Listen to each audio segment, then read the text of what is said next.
because it was being defined as not entry level. So, David, do you want to advise us what we should be doing? We don't need to be back on Zoom. Not everyone does, because it's picking up your audio as you're talking right now. So everyone being logged in would probably clog the works up a little bit. Okay, thank you. So I was initially contacted by a faculty member of Duke, who I believe must be in charge of clinical affiliation or clinical sites. And a lot of clinicians who they worked with were contacting her to say, is this really true? You know, do we have to change this? And, you know, we wanna see if we can have that adjusted. So I am sure that you've had an opportunity to look at your agenda, and the next item, so right under recommendation to the Public Protection Task Force, you've got definition of advanced training. Then you have request for review of performance of internal public exams by students. There are 3 or 4 attachments right there. Then another request for reconsideration of student performance of internal public health exams. Right there, that constitutes almost all the feedback that we've had at this point about this topic. And so what I am aware of is the fact that we need to look at this a little more deeply. And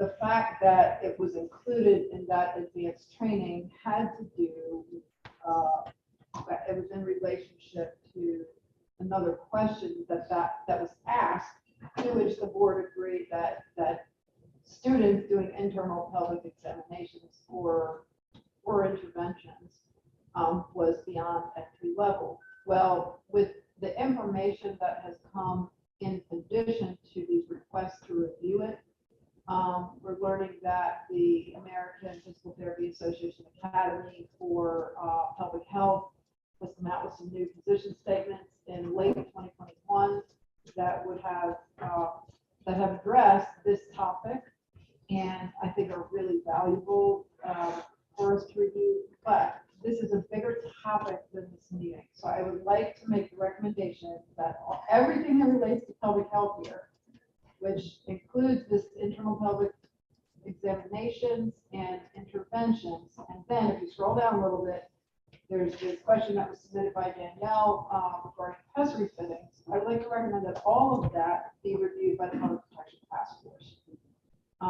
Certainly we can, you know, if anybody has any comments or any additional places we can look for resources, we can certainly address that today, but I think the topic is bigger than what we can make a decision about during the meeting. So I guess the first thing is, would the board, I guess by consensus, agree that that would be what they'd like to do, or do you think that would be the best way to handle that at this point? You mentioned that. Well, I didn't really know whether to motion to do that or not. David, what do you think? I don't think you have to have one. By board consensus, we can delegate the Public Protection Task Force to add this to their agenda items to discuss. Now that,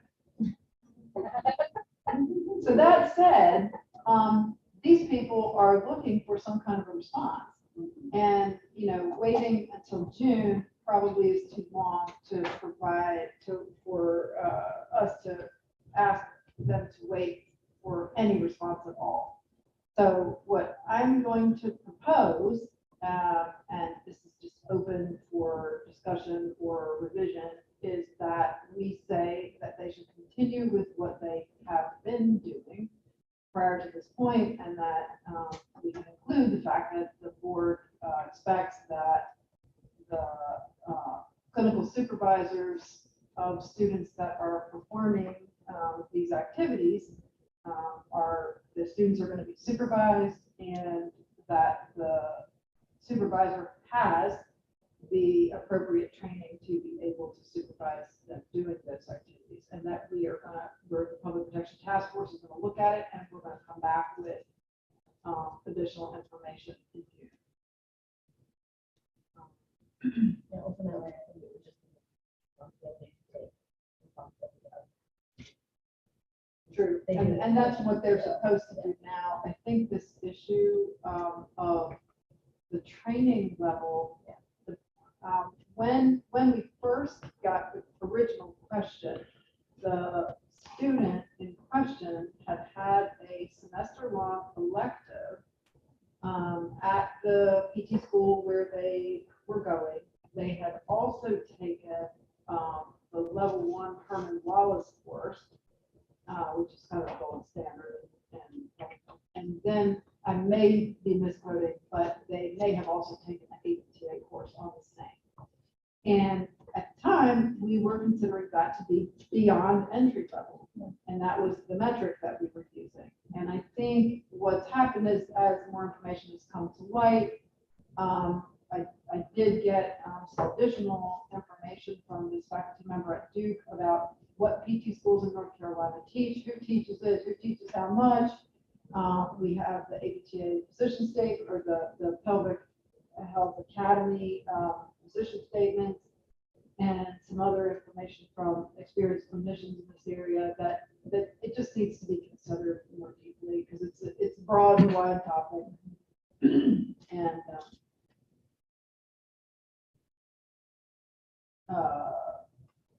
anyway, so I feel like we need 2 parts. We're going to refer it to the Public Protection Task Force, and the response now is going to be continue with what you're doing with the caveats that I suggested before, and that will respond to them again after the discussions of the Public Protection Task Force and the board. So anybody have any objections, any other things that we need to consider with that? I would just encourage all the board members to do some deep diving and reading about pelvic health and the role of PTs. You know, those of us who have been in practice, forever, may not understand a lot about it. So I just really encourage you to read about it, to understand it, to have an objective, open mind. And as I was over here with you earlier talking about what you learned in your school program 10 years ago, is very different than what's being taught today. So please use this next few months to do some investigating on your own, so that we would come together in June with the Public Protection Task Force findings. We could speak intelligently about what we're delivering. David, do you have any objections if the materials for the Public Protection Task Force are on this topic or made available to all the board members to look at and click up? And that way we're all looking at similar things. And certainly if you feel like you have something else that you would be willing to add to it, email me and let me know, and we can get it in there for everybody to look at. Okay, thank you. Let me scroll back up a little bit.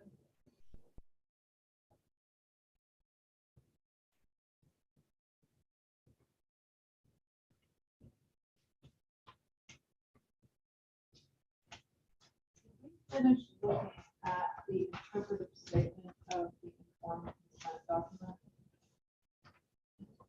Okay, good. And then now we're back up to the question regarding perineural drain needling. And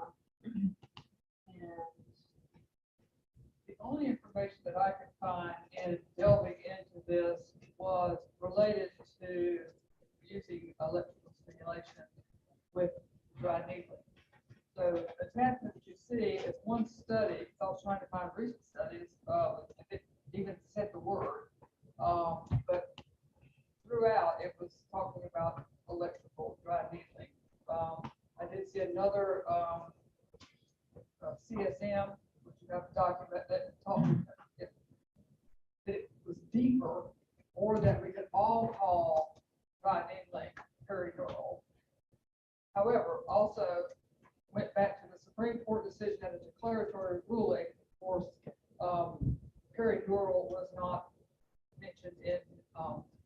either of those.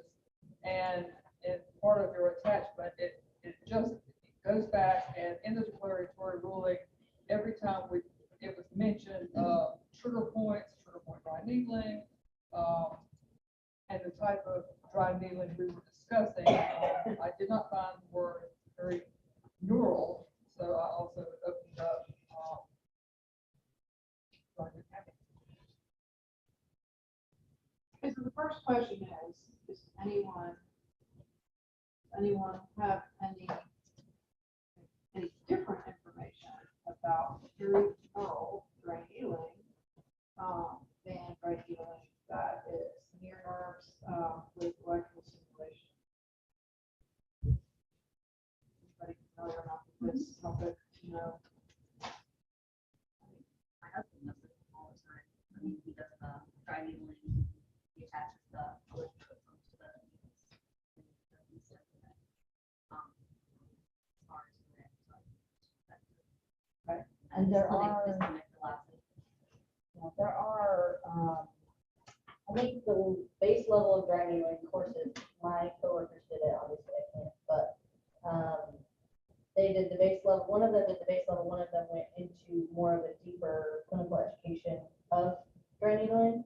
So I think the base level is all muscle and trigger points, and then when you go further into it, they do talk about nerves and attaching to different areas to get, they do nerve tendon, they do ligaments, they do everything. So I don't know where that would apply to this, but I do know that it's a course called, it's a teacher called Dr. Dunning. He's an osteopractor. One of my coworkers did that whole program, and he's the only one that I know that goes after the nerve and the tendon and ligament. Everybody else just does muscle. So I know it's done. I don't know how often it's done in the nerve fibers, but What was the question was, is it allowed or is it entry level or what was? Yes, here, let's go back to the question. David, let me, I'm just trying to figure out which. And the term paraneural, our clinic has done dry needling with external electrical stimulation for several years. Never called it paraneural. right. So where did that come from? I'm not sure. But it's opening up, another kind of, if we allow that, because our practice act says muscular and acute, because we've said that, the one on the bone, is not allowed, and some people are doing that, you know, we would have to specify each one outside the muscle that's allowed. So the question was, I was unable to find whether hearing neural dry needling is within the PT scope of practice in North Carolina. Direction. Well, they're not going to find the word hearing neural because that's not what we've ever addressed. Right. So to Debbie's point, our board has a declaratory ruling posted on the website, and the result of the North Carolina Supreme Court decision on this topic posted as well. I don't know that we have to open it particularly, David, just because it's long and I don't have a specific reference to point to, but as Debbie was saying in her summary document, so if you go to the summary document,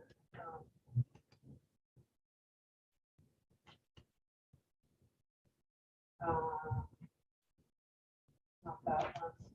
It is the one that's just called perioneural. Yeah. And the chart that she prepared, the summary statement from the Supreme Court decision, it summarizes that dry needling falls within the scope of physical therapy practice. And then in the declaratory ruling that the board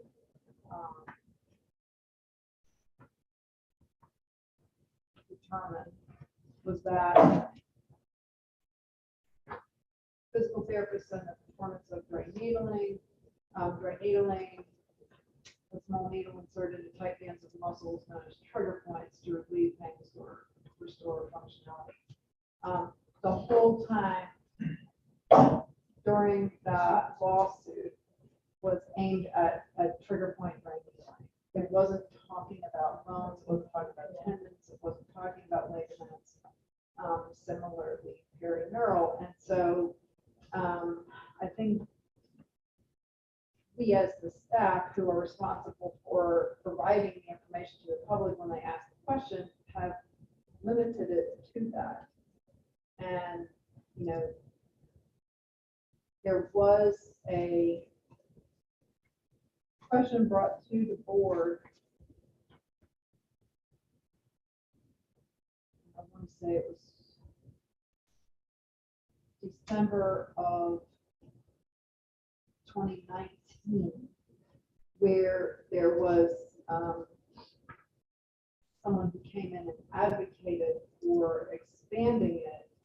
And I think where the board ended up landing was as long as it could fall within the definition of trigger point drain needling, that could be performed as part of what was determined to be within the scope of practice.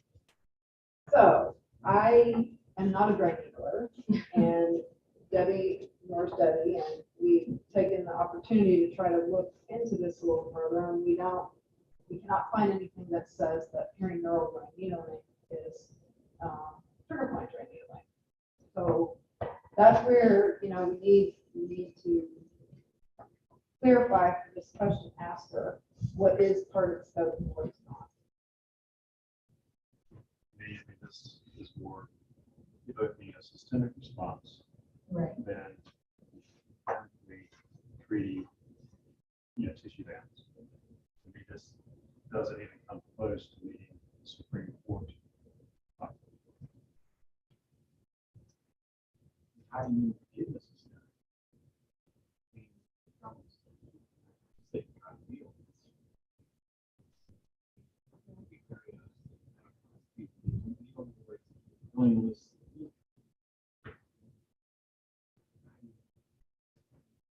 When people like say they're dry needling, they don't necessarily say, oh, I'm dry needling at the surface of, you know, this muscle.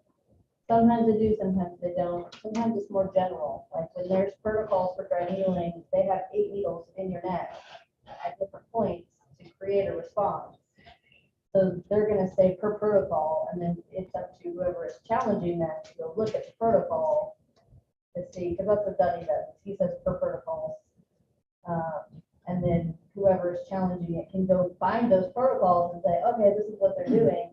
No one's going to be probably that specific to say, oh, I'm going after this nerve fiber bundle with my dry needle. I mean, I just don't know how specific it has to be. I think one of the things also we have to get back to is the rule of they're routinely taught, routinely practiced. And I dare say there's probably not one of us in this room that been trained to do perineural needling. May not be a hard answer to the question. True, and we as staff have not looked into where it is teacher taught continuing education. It's not taught at entry level, in my understanding. So that right there doesn't meet the requirement. I cannot also address the question about whether it's continuing practice. I know that there are people out there. You know that it's being taught. People are doing it there. Not everybody asks the question before they do it. So, Safe to say that because of the first order ruling that in North, yes, it's being taught, yes, people are doing it, but in North Carolina, by virtue of in North Carolina. it has to be. Not being able to exclude it. and we can do that. We can always change it. As we know, scope of practice evolves over time. When there's new evidence to consider and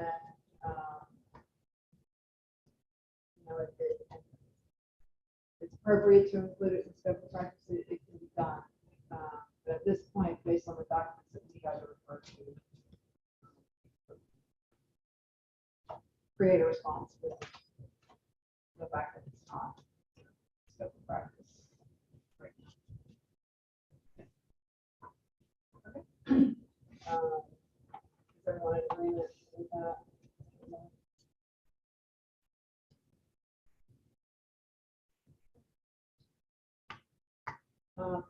Then,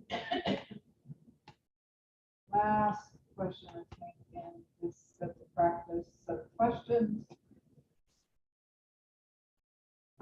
was related to a question that we received at the office about whether gaffing and finding for the LGBTQ community is within the scope of future practice.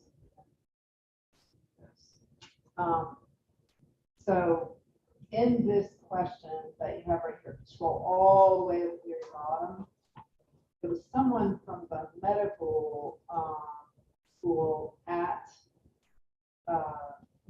ECU asking this question, and if they offered one of the services, they wanted to offer physical therapy and specifically assistance with proper binding and gaffing,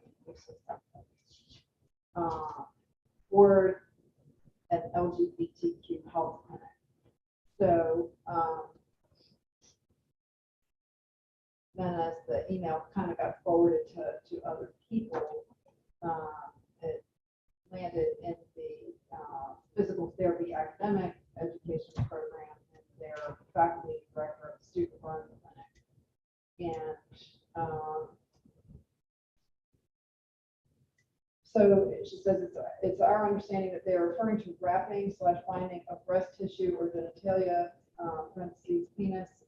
And then what she adds as additional information is SPTs retraining wrapping, post-amputation, musculoskeletal injuries, lymphedema, and wounds. However, those are not practice actions. This is not something that we have an answer to. We have not tried to seek out this information about whether it's routinely taught in undergraduate education. Is it taught in continuing education? Although Debbie and I both kind of independently found that there are some resources where it is taught, where there's some continuing education information available, but how widely spread is this, and could it be considered key? And at this time, I don't think we believe that it is meets the definition in the permitted practice rule about whether it's physical therapy. So it's something that physical therapists could be trained to do, but it would be. David, do you have something you would like to add? No, I think that's fine.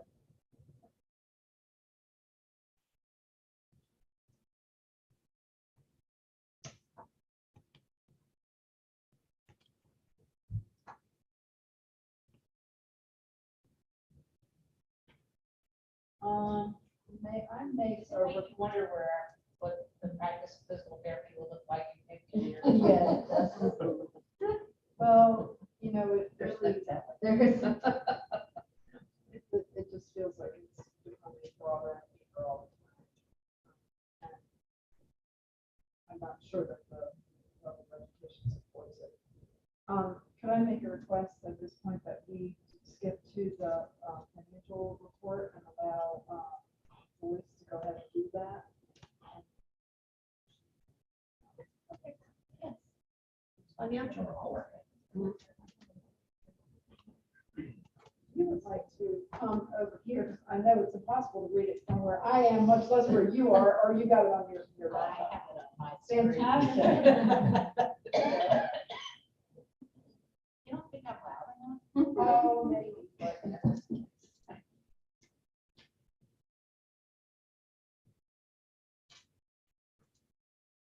David, which one are you? We're gonna go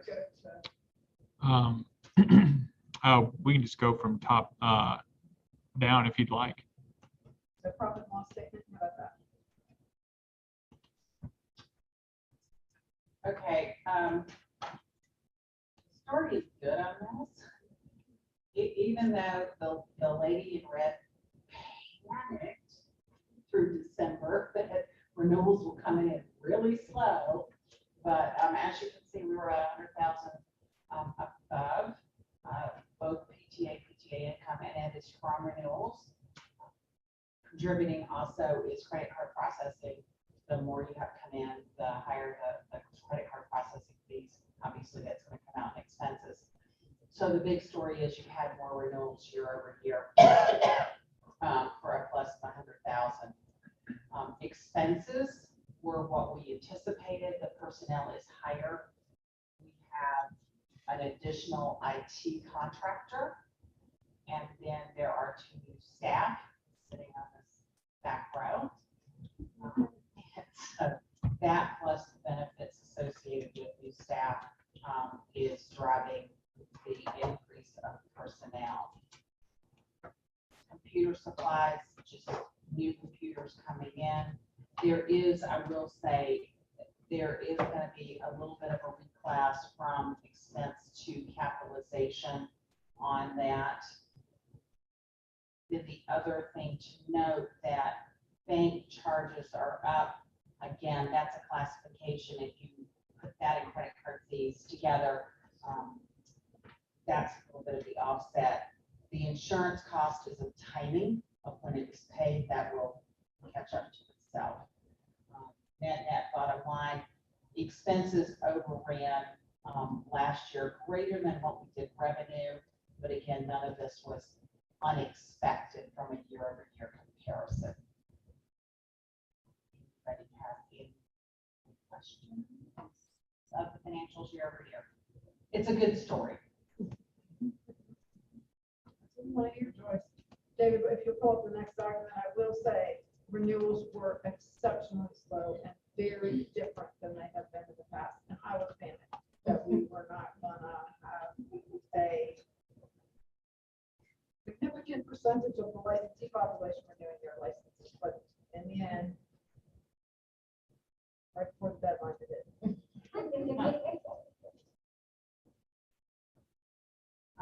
Our balance sheet, right now, we are running higher balance in Pinnacle just because renewals are there and we have not moved monies out into, well, I'm sorry, Pinnacle's up just because of increase last year. We take the excess funds from the year and throw them over. And so Pinnacle is our main account where we keep the majority of our funds. You will note that we have moved more of the CD accounts out. They have matured, and as they have matured, they have gone into the Pinnacle account. We have both North States, the top 2 North States have cleared and have been moved, that was subsequent to January, and Mechanical will expire in June, and we will move all of those into Pinnacle. Coming down to our checking account, that is, that's where our money goes in. I will tell you that we have shifted post-January money into the money market account to bring that up to $250,000 to be in reserve for the cash depletion as we go along through the year. During March, we will reduce the checking account to $250,000 because that's the insured amount, and move that amount into Pinnacle because they move the money around, so it is totally collateralized.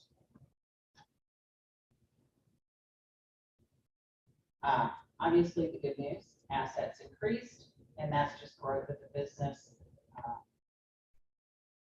The accrued vacation, that as people aren't taking it, it builds, that it's a liability that gets paid out over time when people cash it out or when they leave. Then the bottom line is the equity. Again, the equity grows year over year as long as the revenue exceeds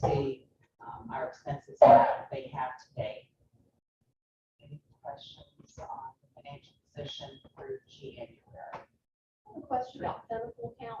Yes, ma'am. Remind me again, that is a FDIC protected up to what amount? FDIC is 250, and what Pinnacle does for us, is they have tranches that we don't have to play with. We don't have to, worry about, oh God, let's go to this account or take this account. They do all that for us. So we have tranches at 250 increments and it's totally, in addition to being insured, they also collateralize all of our assets. Bruce, did you want to say anything about, considering anything? Yes. I've been talking to Kathy. We have a lot of money in the bank, making very little money. I want to do research on, yes, it's got to be protected. Yes, it's state money, but there are instruments out there that are insured that cause no risk of loss, but higher yields than what Pinnacle can offer. Got a lot of research to do, but hopefully by the next board meeting, I will have some proposals that we can, it's $2 million is a lot of sitting out there making a very low return. Not all returns are low for the most part in the environment, but I want us to find ways, at least investigating, not putting a lot. I told Kathy probably start with $200,000, $300,000. And it will be outside of Pinnacle. Jim cannot do anything. I've already talked to him at great length about this. Their cost, because of the way they collateralize, is higher than some institutions. So we won't do anything without coming to the board, but I do want to find a way to make higher yields on the money that's sitting there. David, would you scroll down before you click off that? Scroll down to the bottom to the equity. So some of these down here, you can see, say, reserve accounts. And point your attention to the reserve for building acquisition. And this is going to come up related to another topic in my report. So I just want you to see that there's $735,000 sitting in that reserve account that's earmarked for the. Hold on to that thought. Thank you, Dave.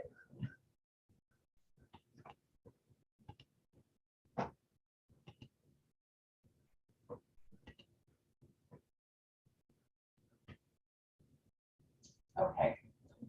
This report is showing where we are to plan. Again, it's a good story.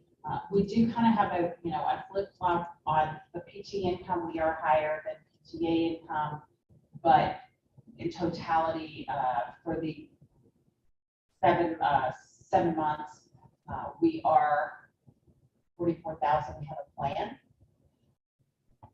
which is, like I said, a good thing. The nuances with background checks and those, they're nominal dollars. You do the best you can when you're projecting your income. So to be a plus, we're happy about that. You can see our personnel costs, which were higher year over year, exactly as they came in as planned. Board, we're behind because the first board meetings were planned to be live and you guys were actually remote, so that through that. Again, you'll see insurance costs behind. That's a timing issue that will catch up to itself. Professional fees, we're running under plan. Again, plan based on prior years, and right now we're running professionally underneath where we were in the prior year, so that's where that came from. So net, we're under plan, over in revenue, so we're 150,000 better than planned. And unless something unusual happens, I expect that to continue for the remainder of the year. Questions?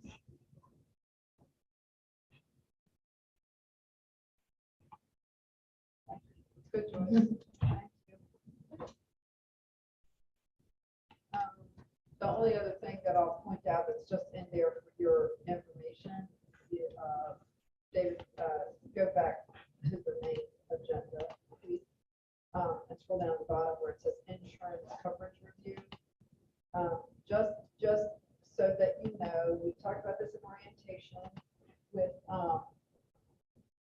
Megan and Stephanie. And now just as an updated document, we're sharing with you the information of the insurance coverages that we have and what they're for. So this board, you as board members, the board staff are covered in the ways that we can anticipate for any type of adverse event that might happen. And they would just scroll all the way down, if you wouldn't mind, please. And, you can take a look at that a little more at your leisure. Some of these are for staff. So for example, workers' compensation, that's the coverage for staff in the office. And then well, but that's just FYI updated.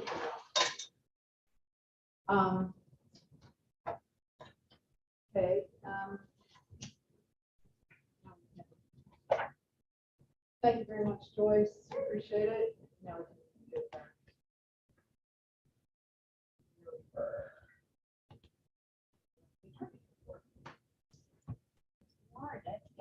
Okay, so I've talked enough on my general update already as far as what's been going on in the investigative committee. So I'll move to legislative update. And for a long time, there hasn't been one, but there is today.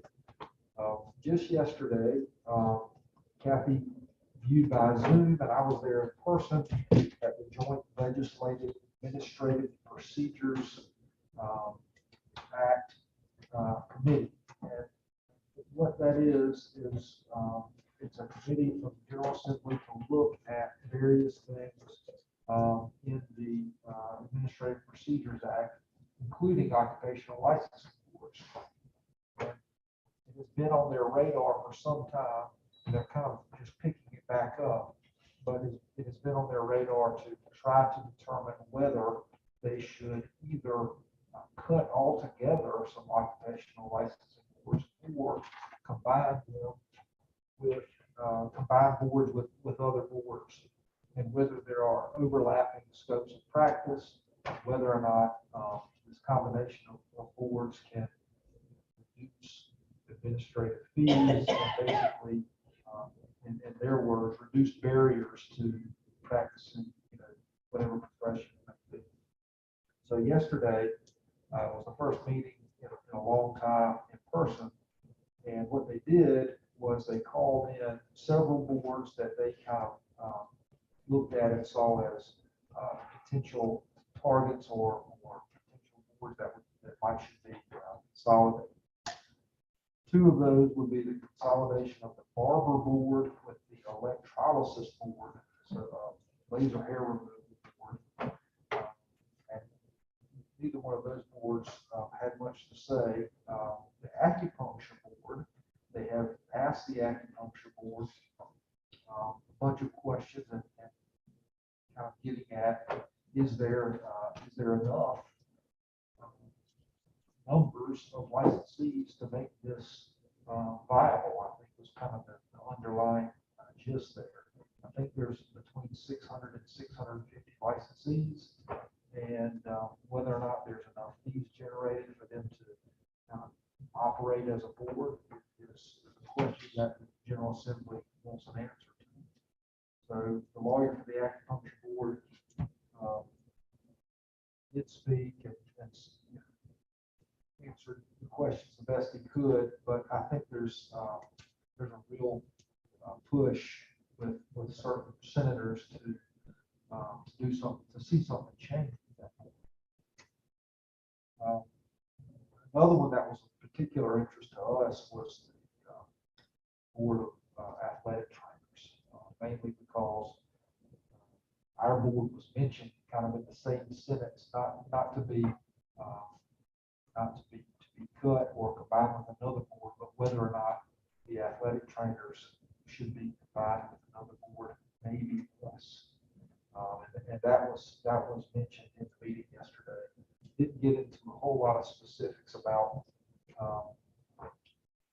whether that is a viable option or whether that should happen. It was just thrown out there by the chairperson of this committee. And the athletic trainers director did get up and speak at length on why that shouldn't happen, why the athletic trainer should be a board in and of itself. So the other one I can think of off the top of my head that they kind of targeted or spoke to with is the board of pastoral counselors, a real specific and small board that probably, I don't even think they objected to being consolidated with another board, but they also had a presentation about what they did, how many licensees they had, and how it was run and so forth. But my general gist is occupational licensing boards are kind of back in the spotlight with this committee. There's been a push over the last 6 or 7 years to see what can be done to maybe streamline occupational licensing just in general. And this is one way that the General Assembly is doing that. And just kind of taking a broad look at all the boards to see what may be able to see what the overlaps are, what may be able to be consolidated. Meeting essentially ended with the tone of, well, we got to look into this more. We'll touch base with some of these boards and meetings in the next month. So I'll be down there again at the next meeting. Just one of these things you got to keep an eye on to potentially jump in if there's any questions about our board or anything. Anybody have any questions on that?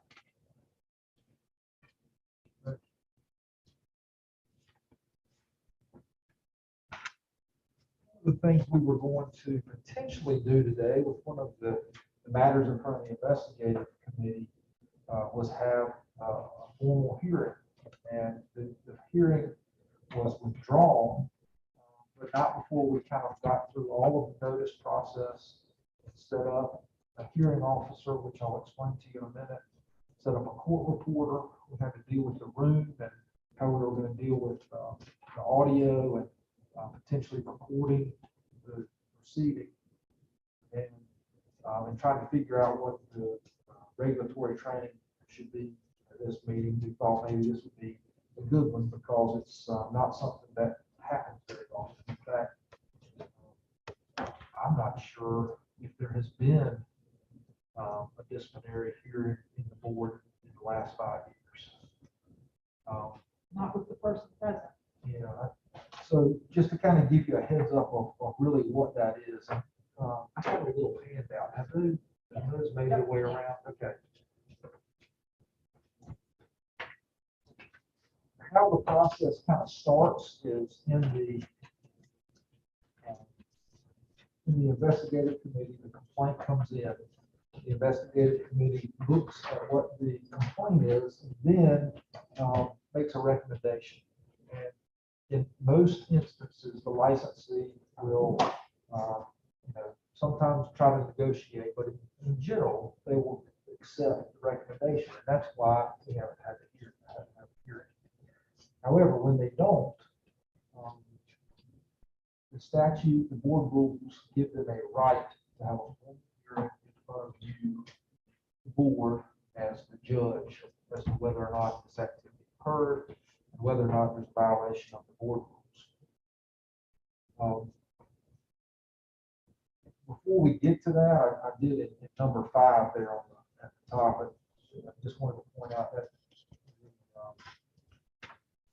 the licensee also has an opportunity to come before the board to tell you and just informally discuss with you, the board, as to why you shouldn't adopt the recommendation. So they do have a right to an informal meeting with the board as well before they choose to go before a hearing. And then what if the board does not adopt the recommendation of the investigative committee? We had some discussion about that this morning. If that were to happen, then we would need to notify the licensee. the licensee would have an opportunity to then request a formal hearing, since what they agreed to was not agreed to by the board.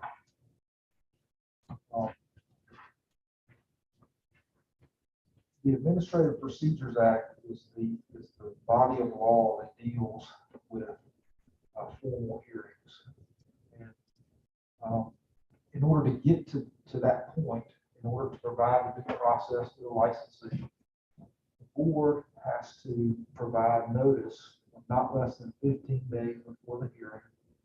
And that notice has to be provided under the rules of civil procedure in North Carolina.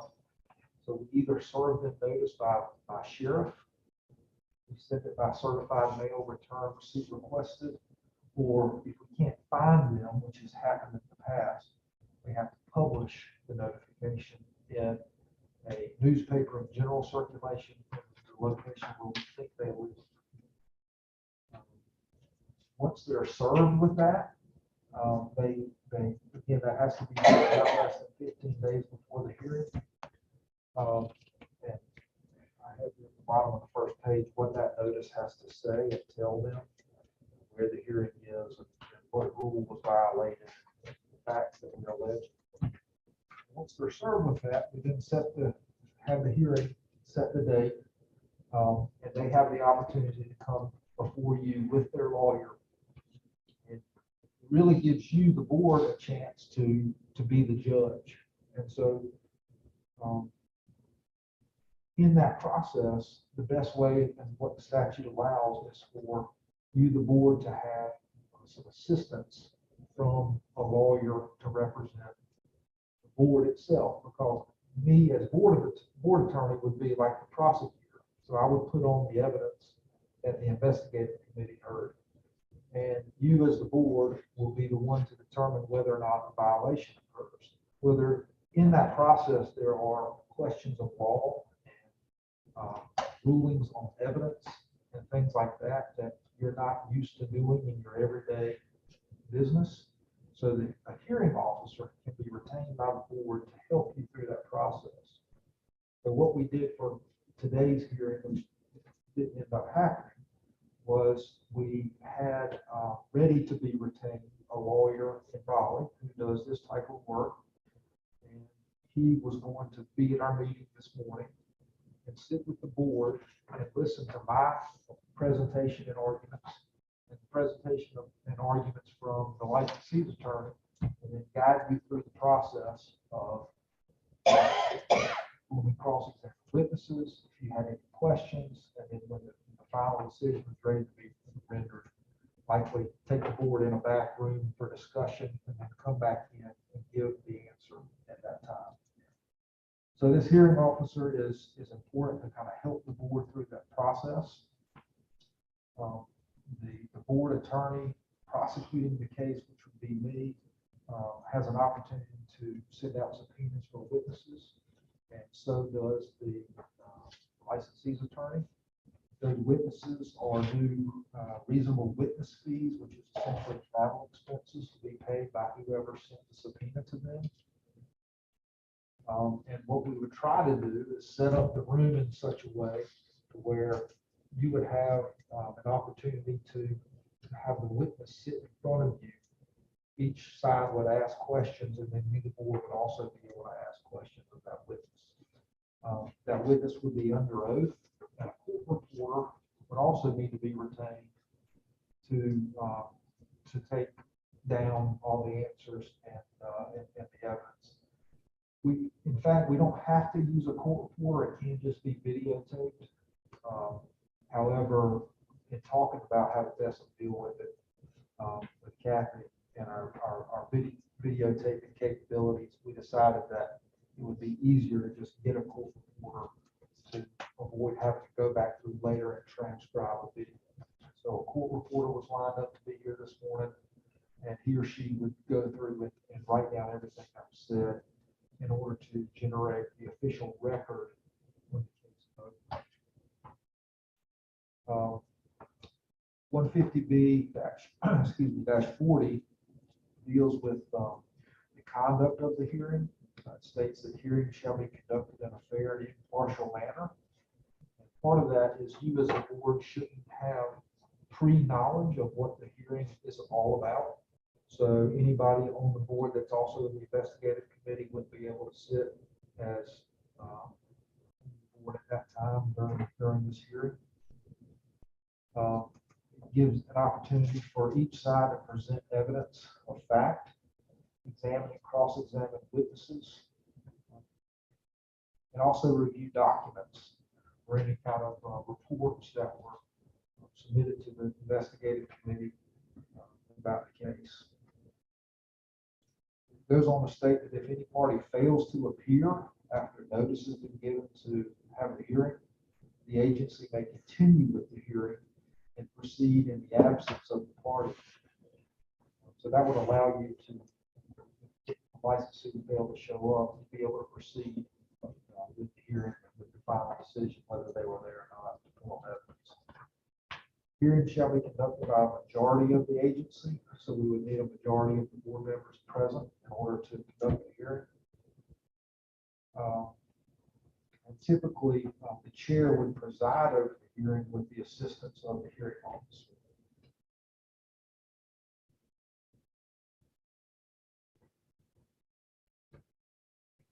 Dropping down to 150B-41, here's with evidence. One thing the board would have to do is determine what evidence may or may not be admissible. So that's another function of the hearing officer. They would be able to advise you on objections to evidence for various reasons like hearsay or relevance or anything like that. They would be able to step in and guide the board on whether or not evidence would be admissible. So finally, after I put on the board's case, the licensee puts on any rebuttal that they put on, each side would have an opportunity to make an argument to you about, I would argue whether the licensee maybe needs some sort of discipline. They would argue that they don't. You would have a chance to ask questions, and then the evidentiary phase of the hearing would end. And you would have an opportunity to go into the background and discuss it with the hearing officer. We would then wait outside in the main room. You would come back in and tell us what your decision is. You also don't have to and I don't know why you wouldn't, but you don't have to decide on the spot. If there was any reason why you need more information or you need to think about it, that could be done too. So you can come back later and make a decision. The decision actually isn't final until there's a final order in writing signed by the board chair. And that would typically be done by hearing officer with your guidance. So the hearing officer would draft the order. And I have seen in the past where a hearing officer would direct one party or the other to draft it. So if the board sides with the board attorney side, so sides with me, the hearing officer could say, okay, Dave, you draft the order for my review, send it to the licensee's lawyer, and then send it back to me, and I'll get it signed. So once that's signed, the agency's decision is final.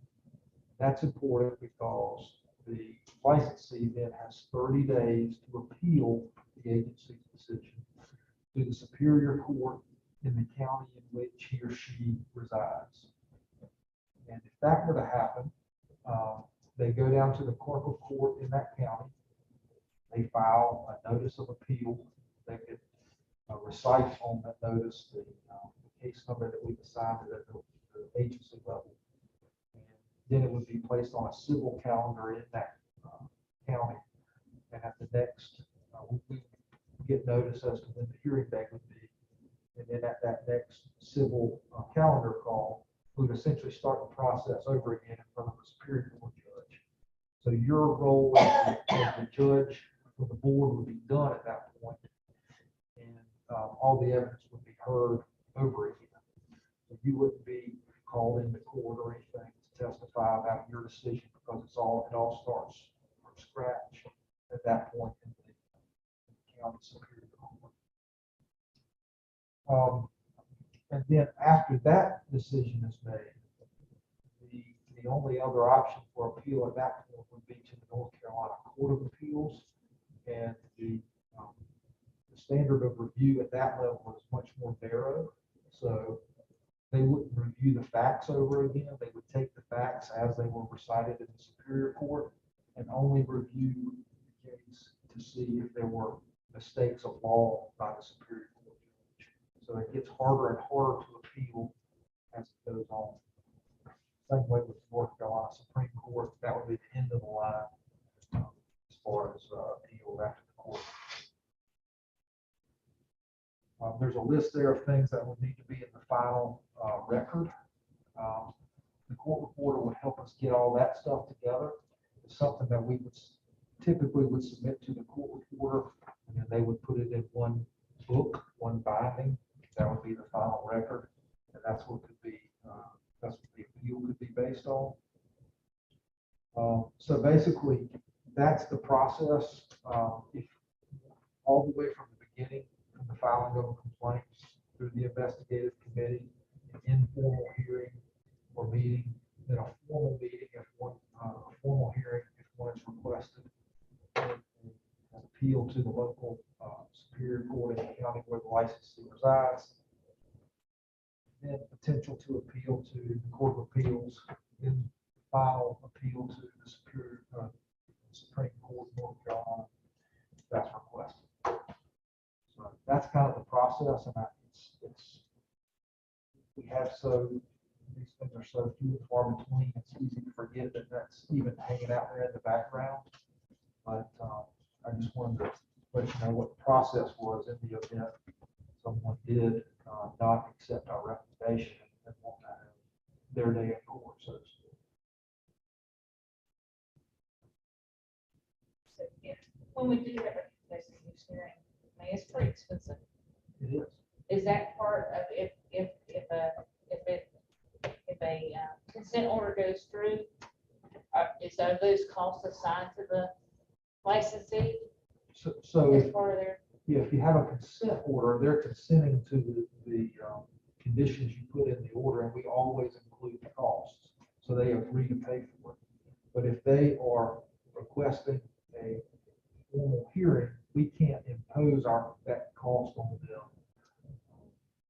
They essentially have to agree to it. So to answer your question is no. We wouldn't be able to charge them with the cost of having.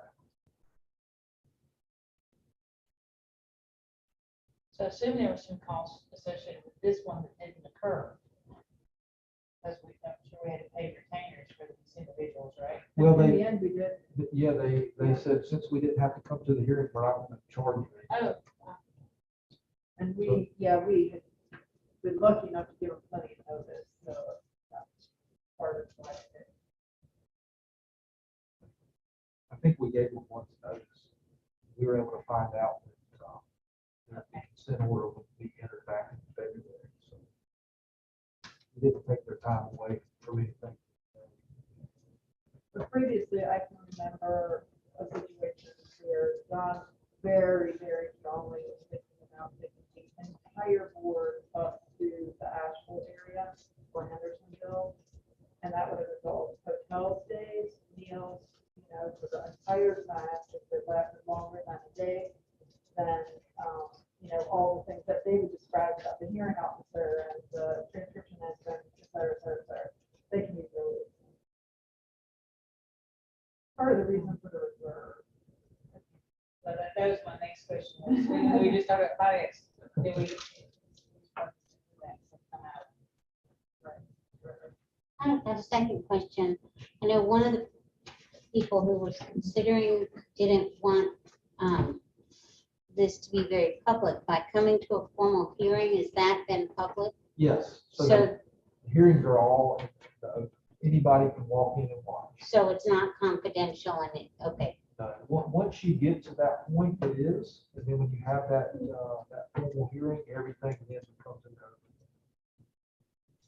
So I think that the investigating committee, over the years, certainly should be commended because of being able to get resolution, do the investigation, and get the resolution, not have to go to that step. I don't, on and off of the board. I can only recall one. We really value our attorney leadership.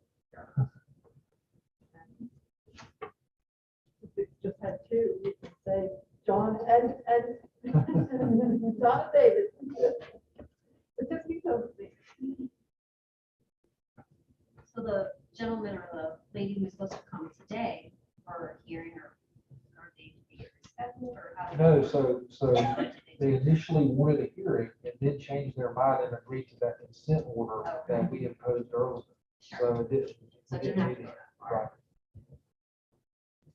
And I think what they realized and what I typically, and I know John did this too, will try to make very clear is it only gets worse after that consent order stage.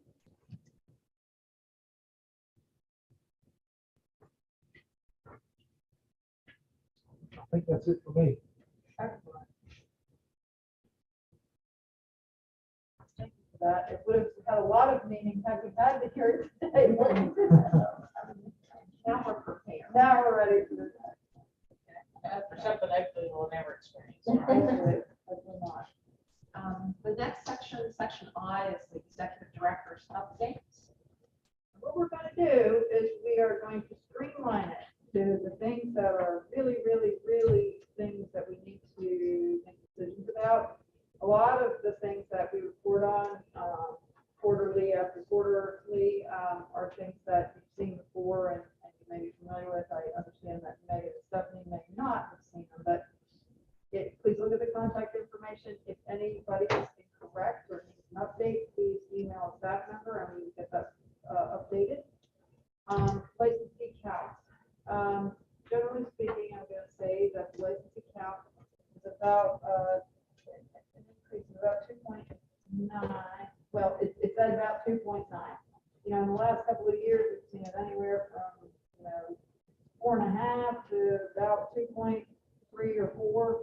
So this is not unexpected. It's just where we are. The schools are not changing as far as either their cohort size or the numbers of programs totally. So, you know, it's about, we expect it to be about minimal growth. One thing I do want to say is I became aware last week that there's a new program, PTA program being formed in, I believe it's Fayetteville. And I could be wrong about the exact location, but I think it's called Central Carolina. And so there may be indeed another program added in the coming couple of years. It takes a while to get a program out there. Community college still has their program, right? Yeah, and I don't know exactly where it is. I could Central be- It might Carolina be, is at it's Stanford. Stanford, that's right. That's exactly right. That is Stanford, yeah. So just kind of interesting, because sometimes programs that are thinking about developing will call the board, and, ask some questions, but we haven't heard anything like that from that. So I'm kind of aware of that. Then temporary exemptions from licensure, those continue because we're still in the state of emergency.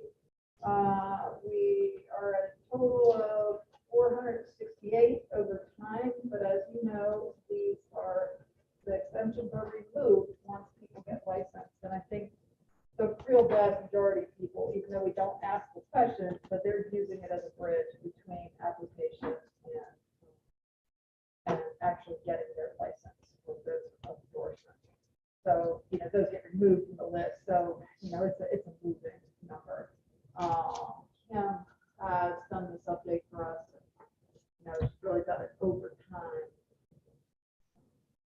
So, it's a 2/3 PTs, 1/3 PTAs. Still quite a few. What's the deadline currently on the exemption? Absolutely no idea. It's when the state of emergency ends. So whenever Governor Cooper decides that, he'll rescind that, of course, mask mandates have gone away, not for everything, but for schools and generally. We still are required to wear masks here at the health facility in the, the general areas.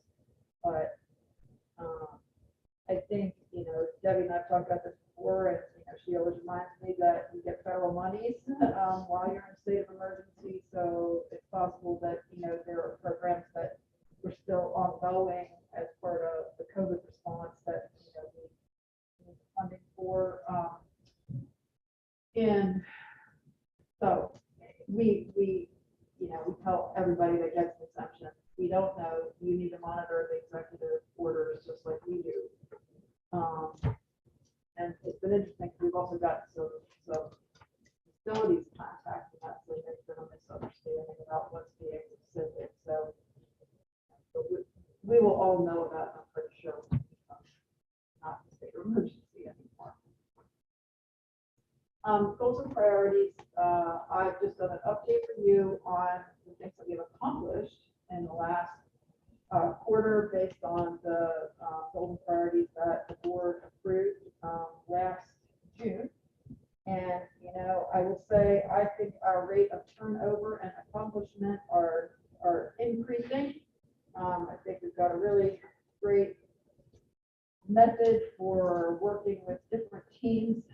We've had a planning session for IT that where we planned an entire year worth of activities, but that interfaces with every department. So we're collaborating in the departments and things such as online character references are now complete. They're online. The shopping cart is in the middle. With vital applications online, in the planning stages. We're about ready to convert everybody to Office 365, and Megan and Stephanie got to be, and maybe even Dr. Garcia have gotten those on their laptops. So they're a little ahead of the game for some of the rest of us, but we're already converted to Office 365, and that will minimize some of the remote work difficulties people have and get us on all the Microsoft products that we may be minimizing some other softwares that we have. But anyway, you can take a look at those. My primary agenda item that I would like to propose to the board is that we talked about the ED's performance review. Historically, it's been the ED that's put the goals and priorities together.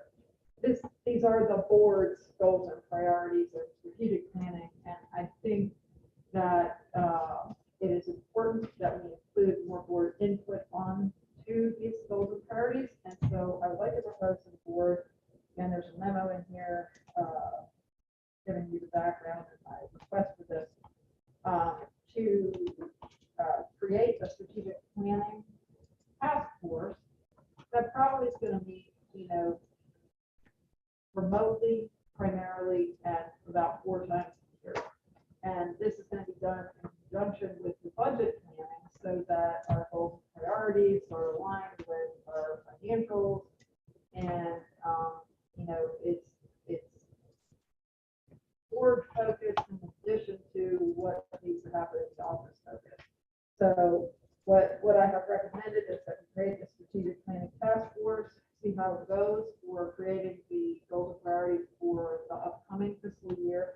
And I would like to see if we could ask for 1 PT and 1 PTA board member, and then any other board member who might be willing to serve. Like I said, I'm expecting about 4 one-hour meetings per year, maybe if we collaborated with the finance and audit task force or committee, I'm sorry.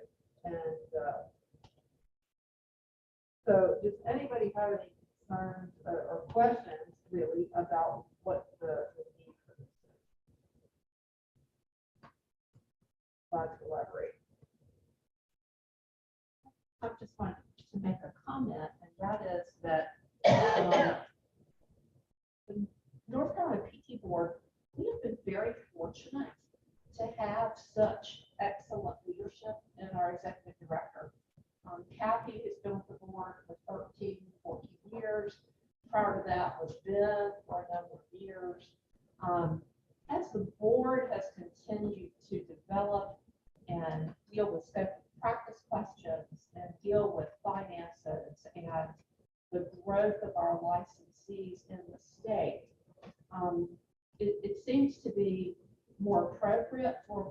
our size, managing these licensees, that the board offer more input on strategic planning and priorities for our executive director.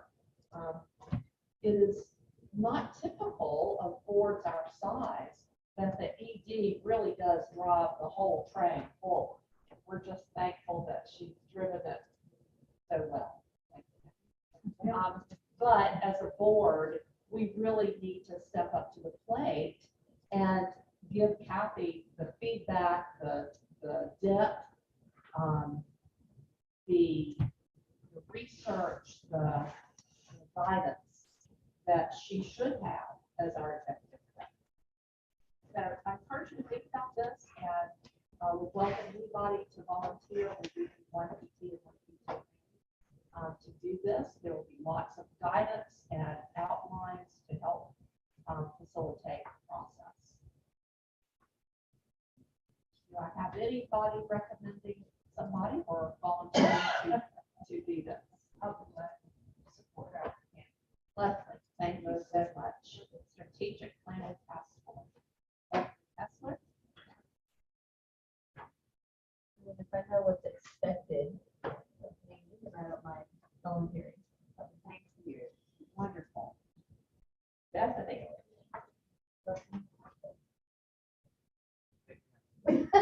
It's true. Leslie will keep us all straight. So. Yep. That's a scary thought, perhaps. Thank you very much. Leslie and Stephanie, thank you both for volunteering. As the board chair, I'm going to therefore appoint Leslie as the chairman of the Strategic Planning Task Force. Getting back to you soon. That's right. And because this is new, we'll be creating it together. Right, cool. New model. Financial report. Hang on, we got a few more things to do. Oh, I'm sorry. It's okay. So renewals. You've already heard from Joyce Hines that it turned out renewals were on target with where they typically are, about 95%. However, because your licensee population is over 14,000, 95% of 14,000 is a bigger number, but that is also a bigger number for the 5% that did not renew. So it was about 1,065 that did not renew. So what that means is that we also had a significantly higher number of revivals during this period between then Debbie handled every single one of them between February 1 and March 7th. And so we had about getting close to 60, when in prior years it's been more like 37. Now, that doesn't sound like a huge number, but these are all hands-on, multiple interactions, phone or email, and kind of coaching people through this. So every year it's going to get more and more and more. And, we already had the philosophical discussion about those who have failed to renew and then they go ahead and work inadvertently. And so there's more investigative stuff that has to happen as a result of that. But that's just to let you know, one of the goals for strategic planning for 2022 and maybe into 2023 is to get those revivals online so that it is not as much of a hands-on intense process as it is right now. We are building all of the necessary resources to be able to get those online, and reducing the work while we're getting bigger and bigger. We should have done this while Joyce was in here, but as you can see, we are ahead of where we anticipated to be in our budget to actual process. And I am going to make a recommendation that we can wait to vote on in June. June is probably the last time where we could do it, where we could make the motion today. I believe that we have enough financial resources. We've also seen the reserves that we have built up to give a one-time $20 reduction in the renewal fee to licensees. we were thinking about it last year, weren't really sure whether we could or should, and I think we're finding that our reserve is sufficient for what we need it for, and these are public monies, and we need to return it to them. So I'm gonna make a recommendation that we do a one-time $20 reduction for 2023.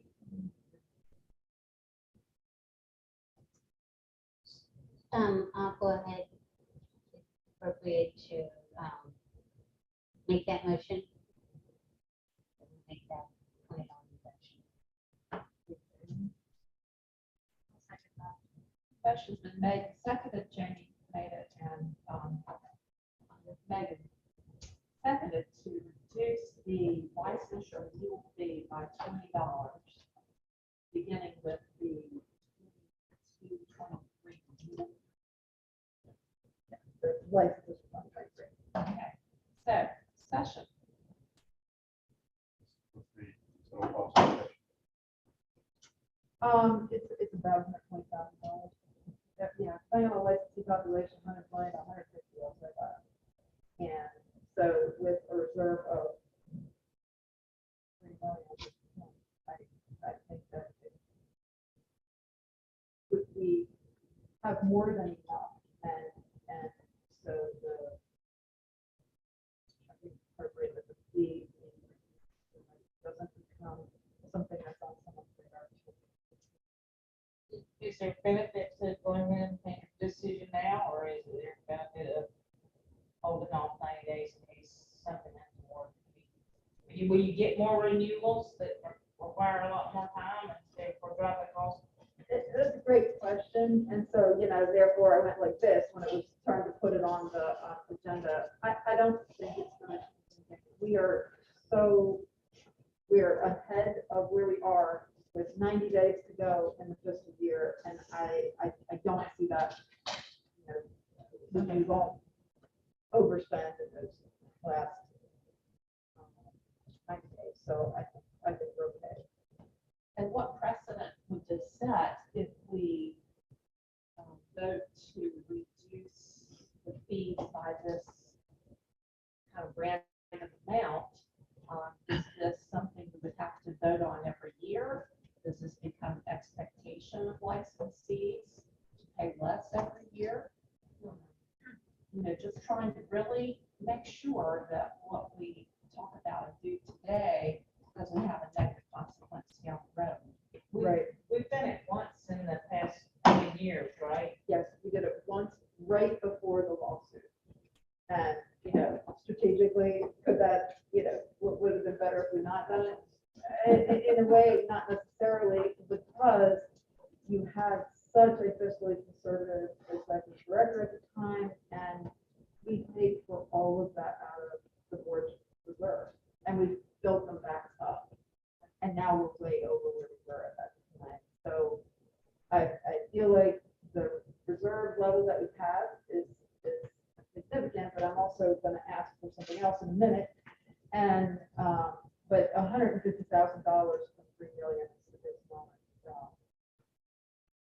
I don't think it's going to change that we have a year's worth of expenses in the bank and we're able to cover all this. No way to make it known that it will not continue. That's when we say it's a one-time thing. Okay. Even if we did it again next year, Right, the year after, right. it's a Still a For one-time. this, for this one period. Like, you got lucky if you're doing it right now, but if you did it last year, I'm sorry. One-time. Okay.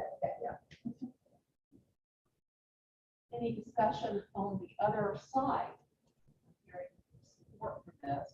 Anybody weigh in on reasons why not to do this?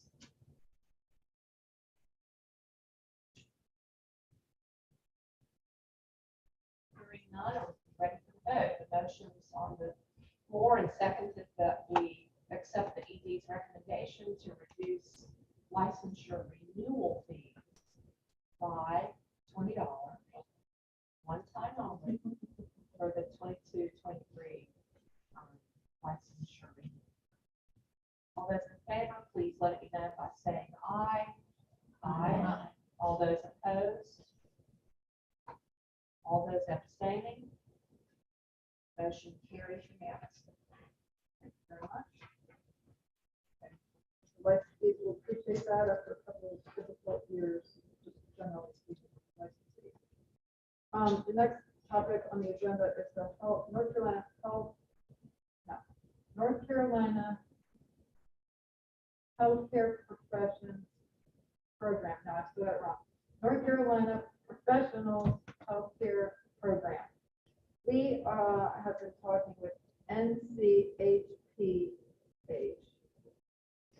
who are a group that provide evaluation and monitoring services for the North Carolina Board of Medicine, North Carolina Pharmacy Board, and the North Carolina Veterinary Board.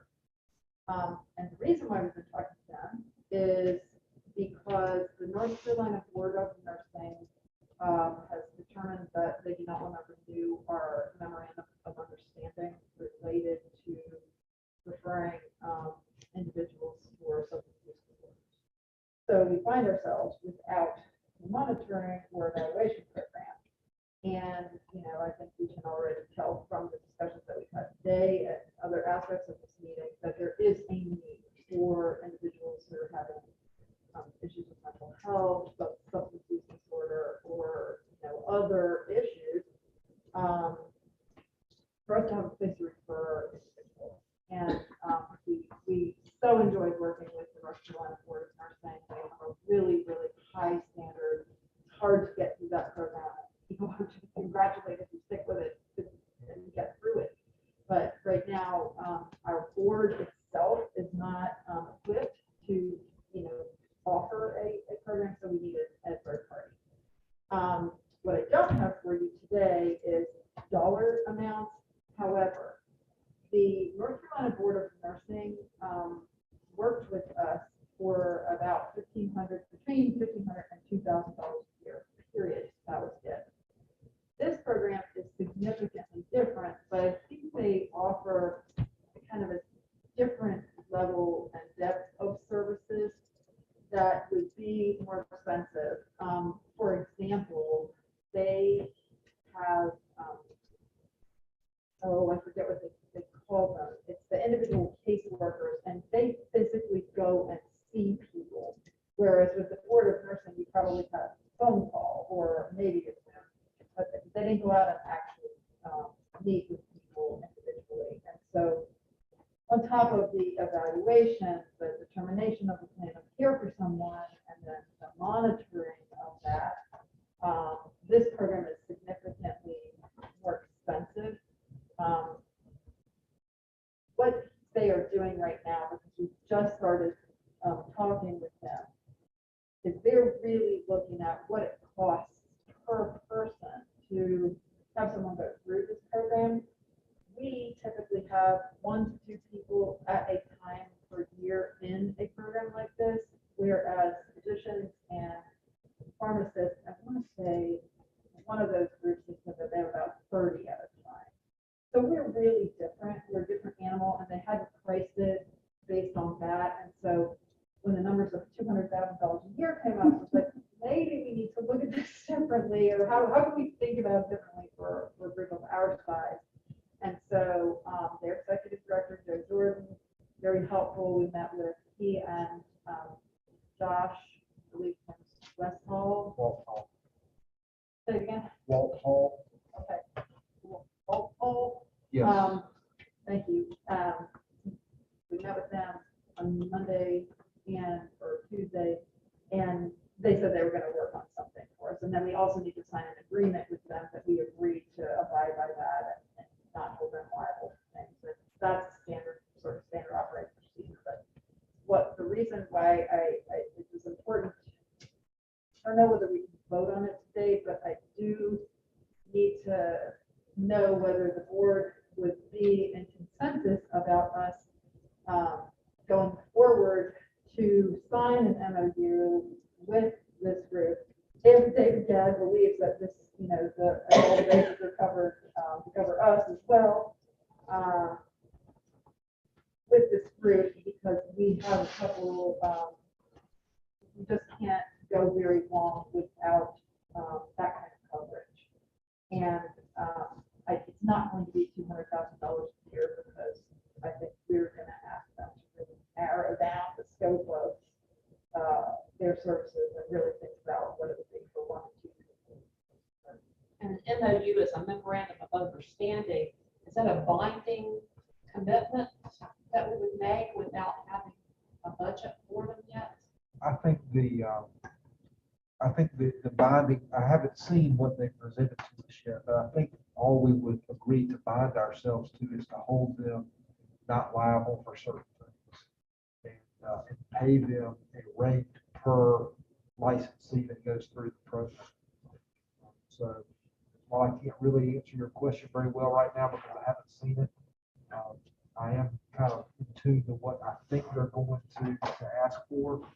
And I think it's primarily going to be a per licensee rate, which leads me to another question. Kathy, I don't know if you want to get into all of this right now, but the question about whether we make this program available to licensees who show interest but have not had a complaint filed. Let me do one thing first so we can kind of get an agreement generally, and then, yeah, we should get a reaction to that too. The reason why I asked you to look at the reserve for the building acquisitions, which is $735,000. We are in a 10-year lease here. We're at what, year 3 of our 10-year lease. We are probably not going anywhere for a while. Acquiring a building is probably, I mean, it's not on my radar at this point in time. We have funds that all the board has to do is vote to allocate them differently. And those funds are available. That reserve fund can also be built back up again should, some board in the future want to acquire a building. It's just that we aren't in that frame of mind at this point. So that was just an example of a significant amount of money that is available, even if they said it was going to be $200,000. I don't anticipate that in any way. We do need to pay for the services that they offer. I think what I now appreciate, which I didn't understand at the time, was the amount of resources we were receiving from the North Carolina Board of Nursing for almost nothing. And, I don't know that they didn't say that specifically played into their decision, but I imagine that what they did say was that they had less staff and they just can't afford to provide all those services to us. So we do want to have a program we can work with for people. So I think there is money available. So just in general concept, if you believe that we have the financial ability to do it, or is there a general consensus that we want to participate in a program to do it? Not to mention that this is probably one of the only games in town. I don't think they have a choice. The Board of Nursing has said they can't do it anymore. We're not over barrel. I'm just concerned about cost. Right? Even though we have all these great reserves, I still. Right. Is it a possibility the board of nursing reconsider what they consider equitable range? I think, but I can always try, but I don't think. They have a new executive director. Things are different there now. Definitely changed that. As I think I've heard Leslie attest more than one time about the shortage of nurses. They're like. I have a question about impaired practitioners, David. From being on the investigative committee, I know that we would refer an impaired practitioner to that program. This would not change that process.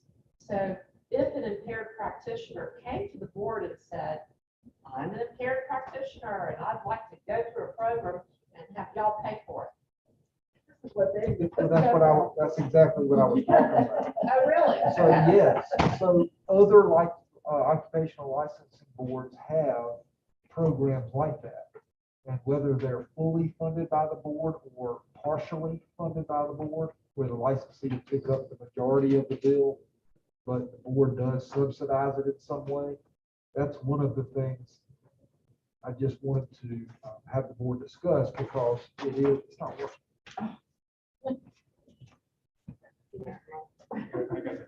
Because it is something that other boards do. It doesn't mean we have to do it, but when Kathy and I were talking, when we were talking to Joe Jordan the other day, he just assumed that we provided that service, because I think some of the other boards that he works with do.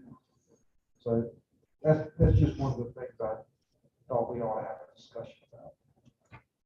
But I thought that's mostly for the manpower. I know I treated like many members. And they don't get a lot of help. I treat a position with a lot of skill. And I think it's more for the chair managers to really be the boots on the ground, actually go to practice in person, requires documentation. I think I don't really need a medical license. They ask if you want to donate to the program.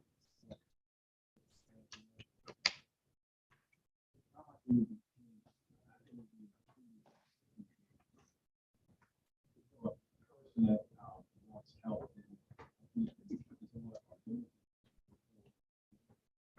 they're provided with their insurance. Right. But this would be more applicable to a that's brought to the attention.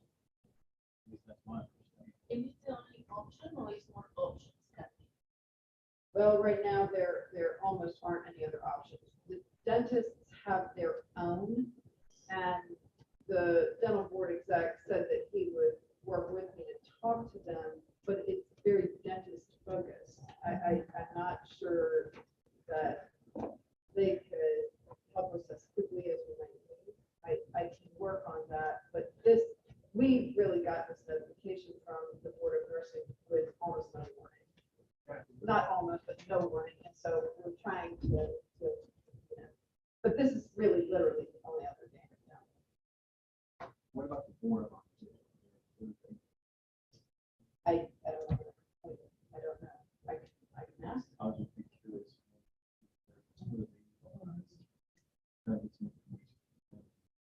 Help the medical board. It's pretty pricey. One thought, what we've seen with COVID and mental health changes in general, we've seen school systems come to us asking for mental health professionals, social workers, why deal with these issues. And so therefore, the school, that district, that board is automatically saddled with that cost. And so I see the importance of it. I think we would have to have some type of cap, or the licensee needs to have some skin in the game, and not just be, like Can I ask you how long ago you were helping people who are into that program? That was about,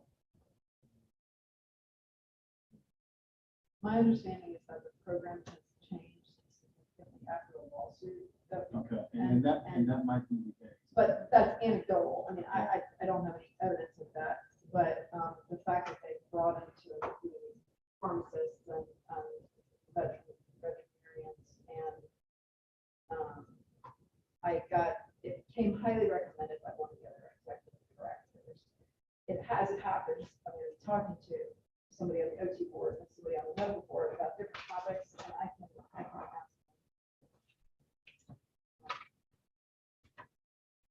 their impressions of it now.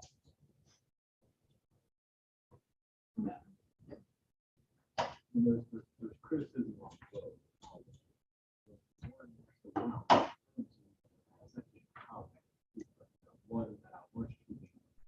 One of I get it. That's why they're almost apprehensive to get truth. And I think that That's was the the problem. story that I Yeah, heard historically. Yeah, I mean, so like even like you would renew the license, right? And say, have you ever? And then they did change the word, but before it would ask that, so it almost puts the licensee But yeah, 'cause, I mean, I was treating. And they were kind of putting the catch. They were getting treatment, but they, I mean, they were doing their job. I will also say that, you know, when you say they weren't getting a lot of help, the North Carolina Board of Nursing was not providing any kind of like counseling services, job hunting. I mean, the work was being done by the licensee, but they were doing the monitoring. I think that's what we're causing. Yeah, and they're monitoring the monitoring of North Carolina Board of Nursing different from the way that this group does it. So that probably is what's responsible for those things. That in this North Carolina HBH program, licensees not only pay for their individual sessions, but they also pay for their drug screens. But I think that that's true anyway. With the Board of Nursing program. Licensee is responsible for it. You know, the alternative to a licensee not paying for it is losing your license. So I think we would say that we're invested in trying to help people who want to be able to return to practice. To be able to work, you know, safely, ethically. So, you know, the alternative is not good. So in addition, having now been on the investigative committee for 5 years, we as the board just don't have any of them. Or you'd be adding staff on the board staff to handle it, and it would be significant. That expense would be You significant. have to outsource this. Because it's Right. Very costly, Exactly, very time consuming. exactly. That's why a lot of folks are like, treating people from the substance. Because, folks that require high maintenance. So that, I think that's why. I think I don't have a million. It is, so. This is.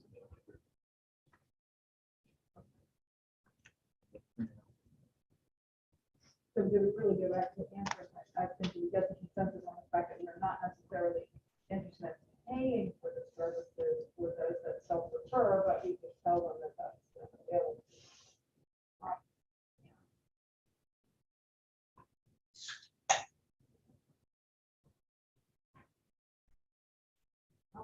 Pass on as much cost to the impaired practitioner as possible.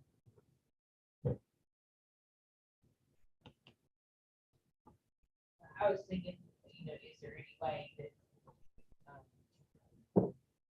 if they needed financial assistance, if the difference between them being successful was for the subsidized versus them coming to an involuntary disciplinary process down the road, that's. Well, I think the thing that Dr. Garcia is referring to on their renewal is the same process that they have with a pharmacy board. You can, as an individual licensee, when you're paying your license renewal fee, contribute to this scholarship that they have with that program to help those people subsidize their care if they can't afford it. But we're kind Maybe of, we could suggest $20 that we gave back. yeah, I was gonna say, we're kind of a long way away from deciding that. You know, we're to your point, that there have been benefits to waiting 3 months. And perhaps we won't bring it back.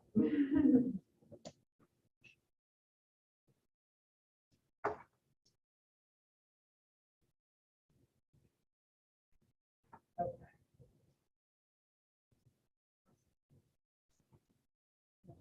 Yeah, this was just for your review and information. This is policy within the office. I don't know that we need to spend time to read it to you, but you can read that or have already reviewed it. We have completed our open enrollment period with ECMG, our new benefits broker. We have made some changes to the plan as stuff, we asked them to look into any cost savings that we could have and alternatives. And so, if you pull up the financial savings with benefits changes, what we were able to realize is about very, very close to $10,000 a year with the changes that we made in the benefits. And now people are being offered not only the same benefits, but with a different price point and a new benefit, which is vision care. And we're still saving almost $10,000. So this was a really great move. I want to thank Paula for connecting us with BBMG, and they've been nothing but a pleasure to deal with so far. This is FYI only. You, as a board, voted to renew the D&O insurance and the updated employment, employment, personnel, and policy manual. And these last two items are also FYI, a survey that we completed. The Louisiana board is looking at altering their complaint and investigative process, and so spoke with them about that. And then Leslie shared a couple of articles about, or an article about licensure boards that are having great delay in actually doing their licensing functions. And she was going Yahoo to the North Carolina Board of Teaching Examiner staff because we've been able to continue to go, keep it going through the pandemic. Thank you, Leslie, for sharing that. The licensing staff appreciates that. Hey, Deputy Director. Okay, you have your report. I'd like to just quickly touch on three things. It's been Christmas for the licensing team, thanks to collaborative efforts with IT and the executive director for the first quarter, and the fact that the remote licensing staff is on the verge of getting phones so that they can now respond to voicemails. Because we encourage people that have questions to leave a voicemail and then maybe leave an email. We want to be sure we're saying the same thing. One of the things that is just overarching is if we have public protection, we also want applicant satisfaction and this experience to maximize their satisfaction experience. So the phones will answer questions in a more timely manner, consistency of responses. Also, now you will see when you're reviewing applications, the character reference may look different, and it's supposed to. Read now, and we can tell by the fact that it went live about a week ago, and as of the first 4 days, we had 30 online upload character references. So that's going to be a real efficient process going forward. So they are legitimate character references. They are now upload features. We'll be phasing out the paper forms, but it just truly tells us that out of the 30 that we received, we only have one question. They're ready to do this upload. And the final thing is transcripts. We have been phasing out the certification of education forms stating that, especially when we joined one of the Federation of State Boards initiatives called the Alternate Approval Pathway, so that the Federation that owns and administers the National Physical Therapy exam will make applicants eligible to take the exam. We still make them eligible. We still license them. But so now we need we want a transcript on or after the date that the degree has been conferred. Well, over the January exam, we had significant issues with the transcripts, especially with one school. They would show up on plain typing paper, and so finally we called and said, well, we ran out of the real paper. How are we supposed to know that? And then we had a signature, and we found out that the registrar had changed jobs 2 years ago. Is it official or not? So we are looking at there are third-party vendors, two major ones. One's called Parchment and one's called Student Clearinghouse, that the schools will use them as a third party to transfer the transcript to us. Right now, we're getting via Outlook, and we're storing them via Outlook. But we are on the cusp of being able to house them in a secure location by school. Transcripts come in, we will consider them official because they left the school official and not have to pick them all apart. And the parchment individual that we're talking to, it will send, and we can customize automatic emails to the applicant to let them know where that transcript is in the delivery process, which will hold us more accountable of making sure that we show on the applicant status page that the transcript has been received. So we're this close to having that. So thank you very much for your patience, but this is going to be a real asset, I believe, in the applicant experience and our ability to improve customer satisfaction.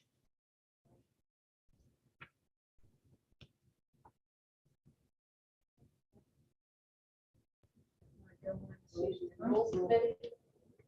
Just a brief update, we had the public hearing today of the rules that are currently, proposed rules now. The next step is that our public comment period will end on March the 21st. And then we will bring the rules back to the June board meeting so that the board can adopt the rules, at which point in time they'll be submitted to the rules review committee in June.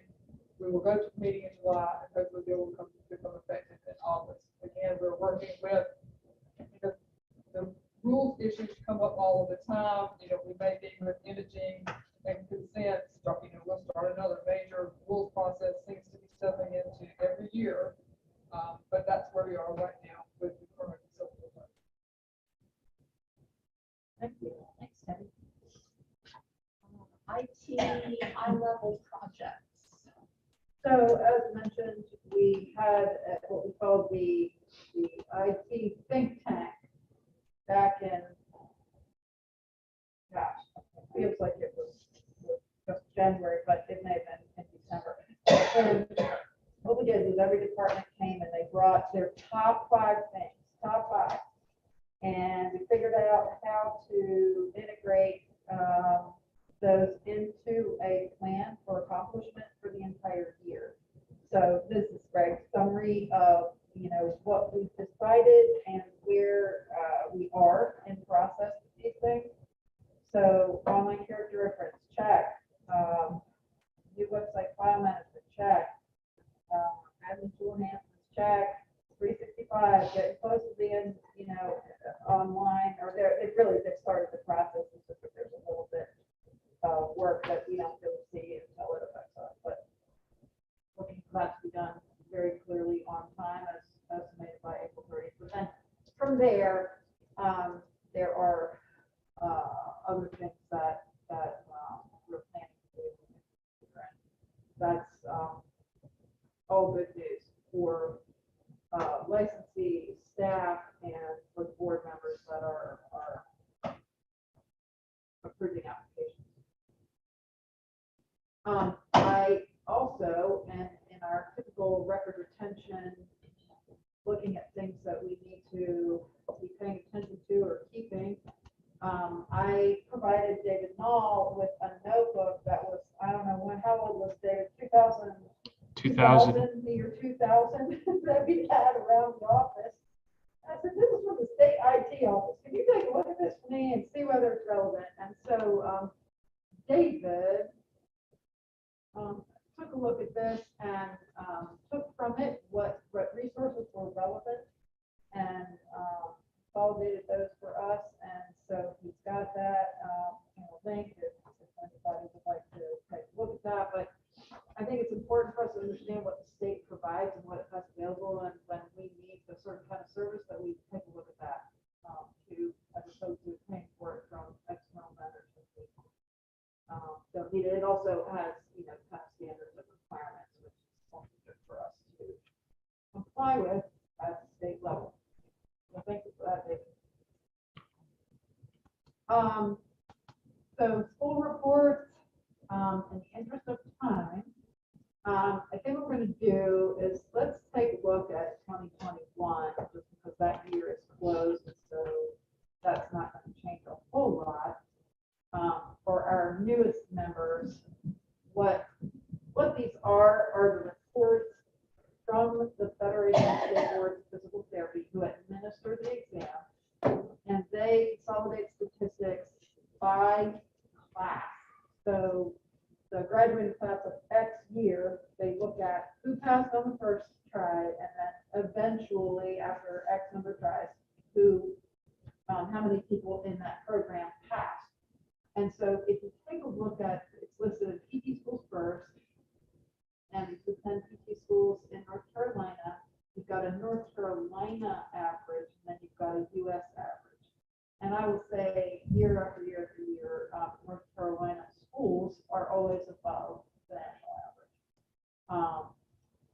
The first time pass rate is sometimes a little lower than the eventual pass rate, but we have always in the 90s for eventual pass rate. So North Carolina schools have put themselves very well.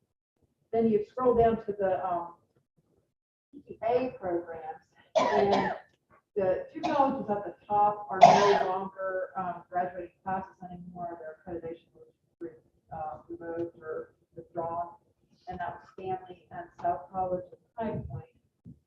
But the other colleges then are listed below. And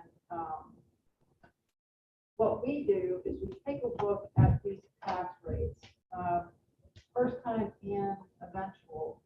But when schools are in the 70s and below, that's really lower than the national average. And it's way lower than the North Carolina average. So sometimes if there's a consistent pattern of this lower than average, we'll contact those programs and say, we're noticing this, and is there anything we can do to help? What our plans would be putting into place to, increase your average? And I would say that when the board sends that letter, and we don't have authority over those programs, but we're certainly invested in doing what we can to help.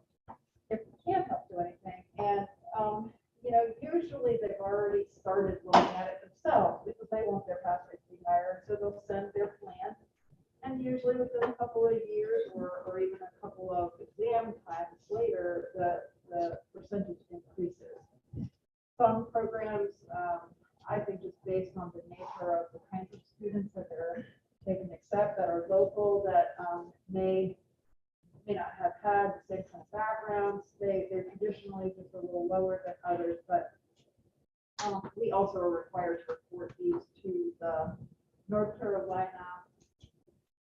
Department of Community Colleges. I know that's not exactly the right title, but there's an agency that looks specifically at community colleges, and so we report these in. Right now, we have a couple of programs in the 70s, Nash Community College, whom we have not spoken to in a while, and Asheville South College. Their eventual pass rate is in the 90s, similar to almost 90 Nash. So what we do is we kind of look at these over time to see where they are. Is it improving? Is it increasing? So we could take a quick look at 2022, but we've really only had one exam in 2022. Now that we're down to a 5-time-a-year exam offering, we go back to the PTA schools. Some of them haven't even had a graduating class, so they haven't taken it yet. So we really can't do a good comparison of that right here. So what we'll do is we'll take a look at this again in June and see whether it's still a pattern or how things have changed programs over time. Similar to the board context, if you are aware of any changes at any of the schools, please let us know. We'd like to reach out, try to contact them and help keep their information updated, because it is important that they understand the things that their students need to do and what they need to provide to us to help their students get licensed. The attachment about the 2022 exam schedule for those board members that are approving applications, it's good to have those dates on your calendar. And if you're not available on those dates to participate in reviewing applications, like a revocation or something, you need to send an email to Debbie or one of the licensing specialists to let them know that we shouldn't be sending you applications during that time. It's always very, very, very helpful to do that. So is our, in the process, is our, approval, then, is that the last step? Now what happens is that with the exam or the endorsement, you should be getting a completed package. So that once you approve them, then they're licensed. So it's no more eligibility and then you gotta get up again. Right now? So, But it's the last step, so the date you sign is the date that goes on there. the date that you sign up, what they do is it comes back, it's reviewed when it comes back, it's checked by another licensing team member, also checked. And the person is licensed. Okay. So our turnaround is very important to the total. Your turnaround time's excellent. Yes, yes. We advertise 5 to 10 business days, your turnaround time's excellent. It used to be that when we received the exam scores, we tried to license that day, that's no longer the case. But if we get the exam scores, then if the application is total and complete, it then goes to you for review. And we allow, we have several days of that happening, so that we are inundated with 120 in one day. Yeah. I was just trying to understand. When does the clock start, when does the clock stop? So like if the exam is at April 27, 28, when do we get those? There's a section on that report that says jurisdictions receive the scores. Yeah. We will receive the scores that day. We will add them, Pardon me just a minute. David, scroll over to the right. it says scores reported to the jurisdiction. I can't. On those days, Okay. we will get the scores, and then we'll add the scores, and then review the applications to make sure they are ready, at which point in time we will start dividing them up in sections for several days, up to a week, to get them to you. Come to our 2 weeks. So when the applicant, I mean, this is just for my curiosity. So when an applicant sends in a candidate, like some people are more diligent, they'll do it the very first day. Does that add to our time of how it's measured? What's the measuring point of that? What's, that thing that's reported about satisfaction of this turnaround time? So what Who is, knows what they're using as a metric? Right. You know, we have our own determination about whether we believe that we are doing this efficiently. I don't know what students who feel unsatisfied are using as their metric. That's part of the problem. They have maybe an incorrect sort of assumption about how it goes. so is it, that it's a certain time period for the time the score is received, if the application is complete? Well, that's the key. That's the key. And what we tell them is published now. What is if your application is complete, when we get the scores back, it's 5 to 10 business days. So from the May 5th, 5 to 10 business Okay, days. all right. If your application is complete. We've had people that apply the day that we get scores back, so it's not. Right. But what we're doing now with the phones and the transcripts and that, is we want to be able to publish.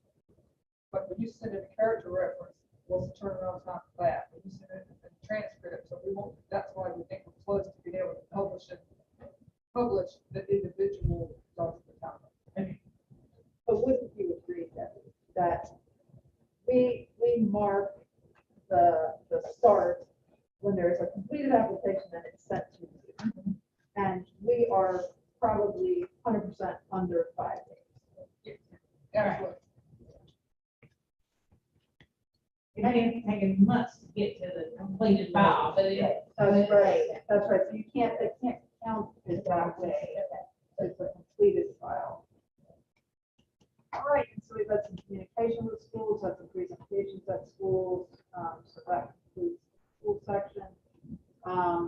Again, for the benefit of our newer members, we receive a report from Prometric on a quarterly basis, and the relevant pieces to this are the candidate satisfaction from our jurisdiction. How satisfied are you with the processing of your application by the state in which you apply for licensure? Well, here we are. January 20. This is from December or October to December, I think, of last year. So you know, we covered in the low to mid 80% for a while. And the goal is to get it back up to 90%. I think with COVID, it's just been really hard to satisfy people because I think there's just so much general anxiety over this that, you know, it's also really hard to pin down what it is that they're upset about, which often has nothing to do with us. It just happens to be that's where they're flying, in my opinion. They complete the survey when they finish taking the exam at Quebec.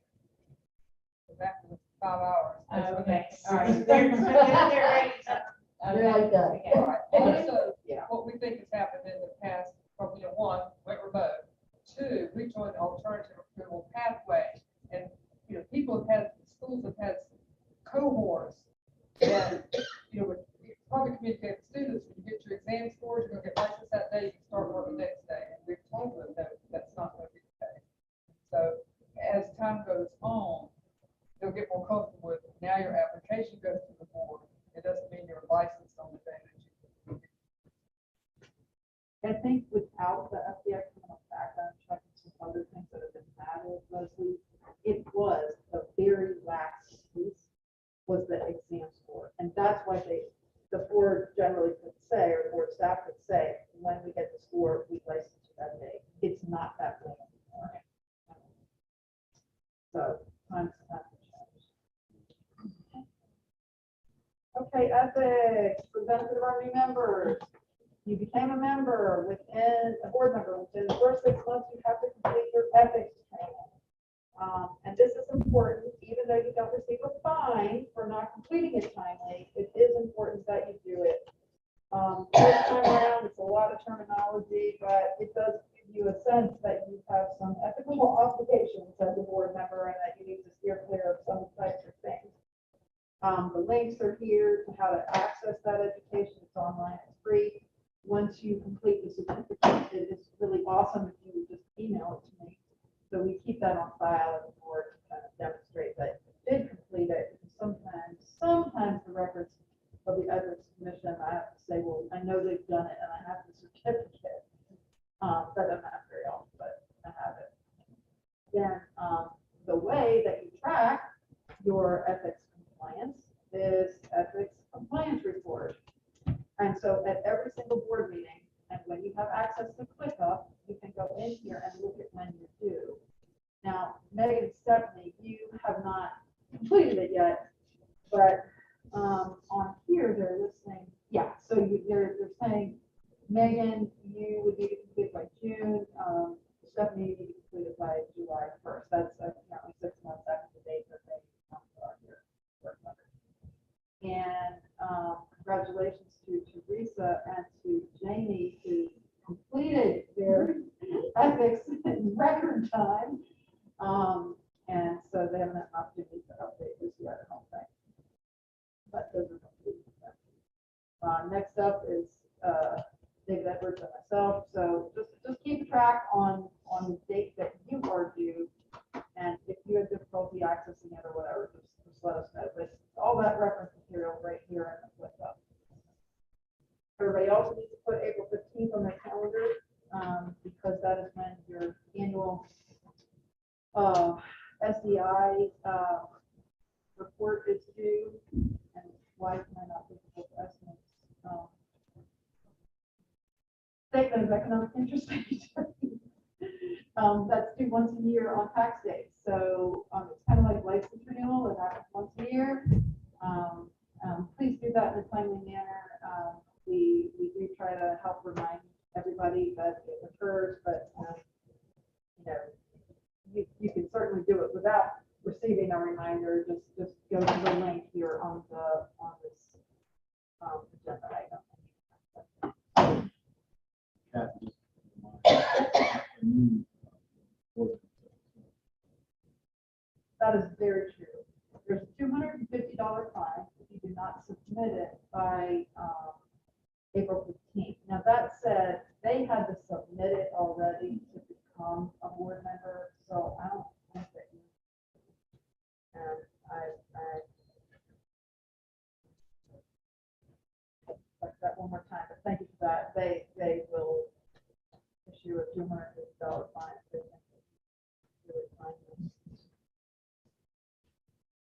the July 1st thing, that's for the ethics Yes. 6-month thing. not That's for the the- training. Okay. Right? And everybody's is different because they've either done them on a different date each year, so you definitely want to check them out. They send out a newsletter, typically it's once a year, and often on Christmas it's about gifting, so that's it.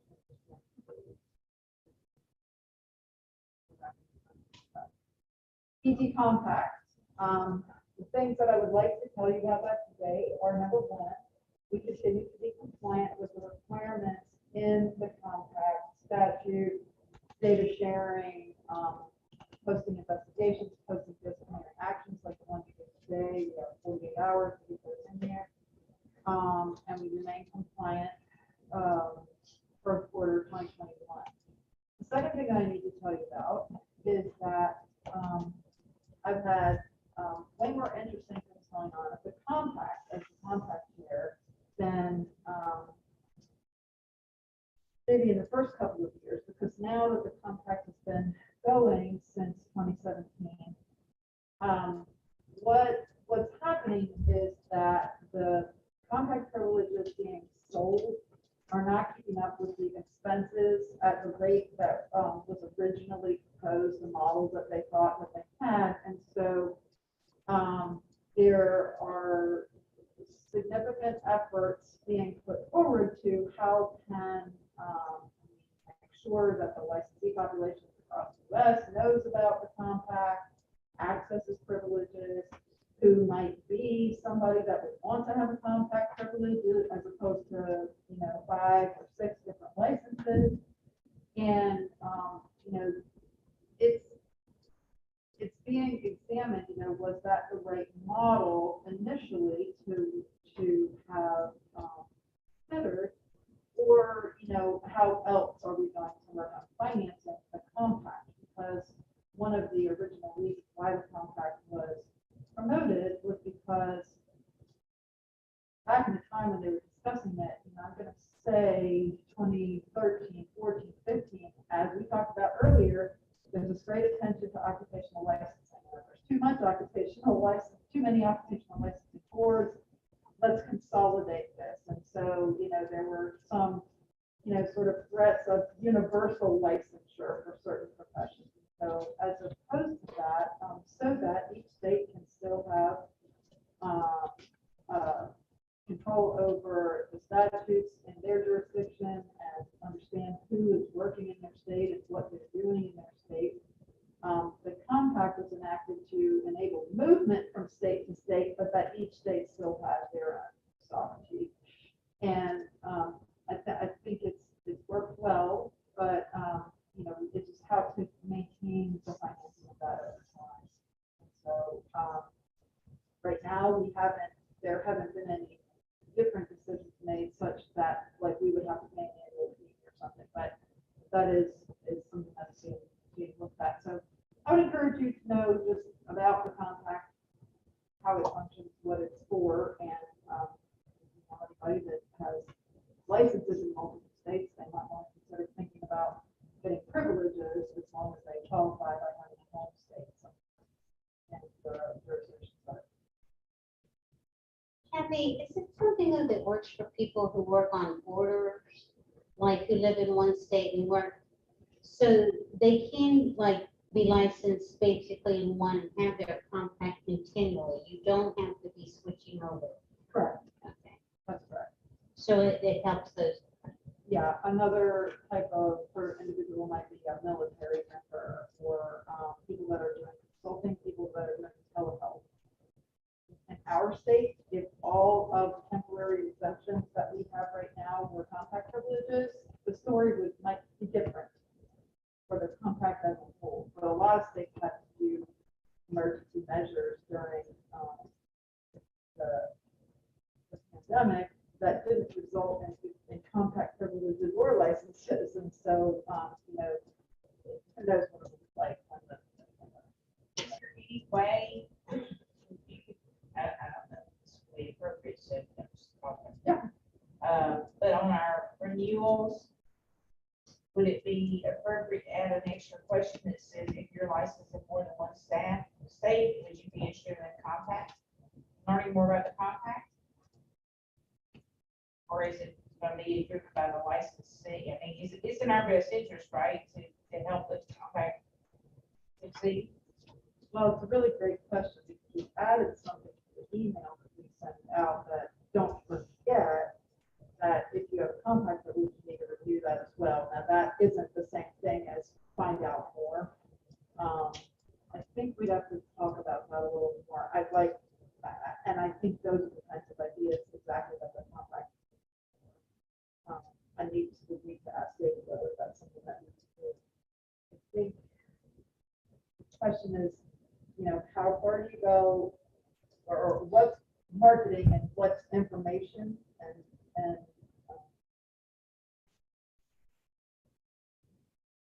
that's a good idea. Thank you. I'm gonna pursue that. Okay.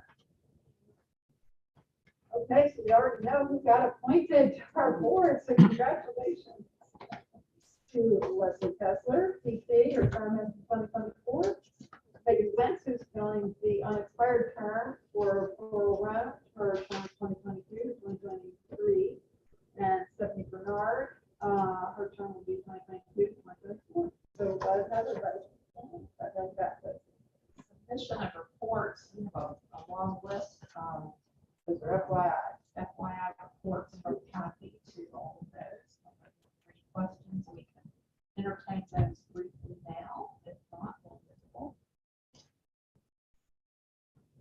I would like to acknowledge Paula and Joyce and Debbie, who helped get these done. In fact, Kim Jackson also helps with these reports. And so, we call it a team effort, and it takes a village to comply with all the requirements of the state. So, this is a big one. Okay, highlights.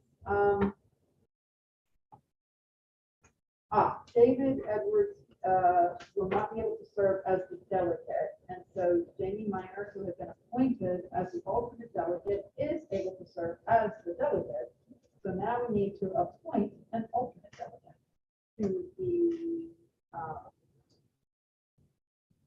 House of Delegates for the 2022 meeting in Orange, California, and this time in paper, correct?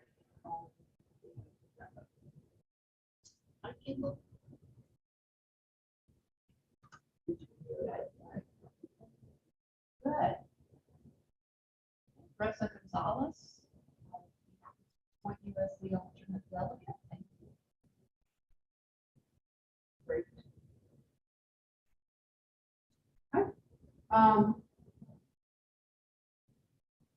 So the FSBT, if you all have seen your FSBT news briefs and our newest members, if you haven't already gotten a login for that, follow that. But they send you a newsletter every month. And in the newsletter a couple of months ago, they announced that they have $2.2 million in grant money available for use on projects to enhance the exam licensure disciplinary database. We applied for $42,000 and got it. So that was an ask for forgiveness after the fact. I did not bring this to the board ahead of time. David and I had a discussion about it, and it was an opportunity to capitalize on this right away. And so we are going to use these funds to work on an interface to the FSBT for data sharing. That's about as close as I can come to explaining the technology part of it. But one of our current software programmers has the programming language in her repertoire.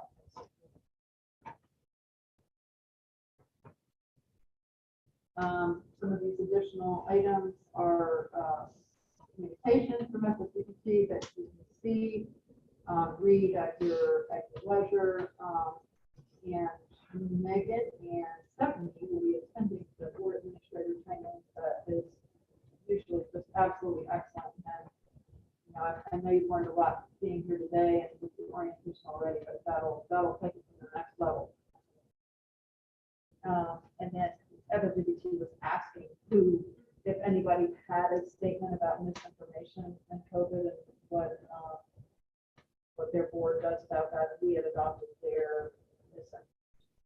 So if you're interested in FWBT budget for 2022, it's right there for you. APA, these are FYIs about dates for upcoming. And we didn't really have any new updates from the other organizations to which we belong this quarter. And lastly, I posted what I consider to be some of the more interesting questions that are received as just practice questions in the last quarter. And someone had already made mention of somebody was not going to renew their license. We were requiring vaccination mandates. And the board doesn't have jurisdiction over that. You know, it's just interesting. And then if you have never had to deal with do not resuscitate orders, this was a really interesting question. I've never answered that before. David Gatherer helped me with that. Other state statutes that applies there. So that's interesting. All right. Quarterly board meetings are currently scheduled for June 8th, September 14th, and December 7th, 2022. Please put them on your calendar. Right now, we are anticipating doing those in person. So we'll be here again, and if anybody has any questions or concerns about those dates, please let me know. Are there any questions or concerns that you'd like to express to the deputy director or the executive director at this time? Hearing none, let it be known by all parties that today's board meeting is adjourned at 4:20 p.m.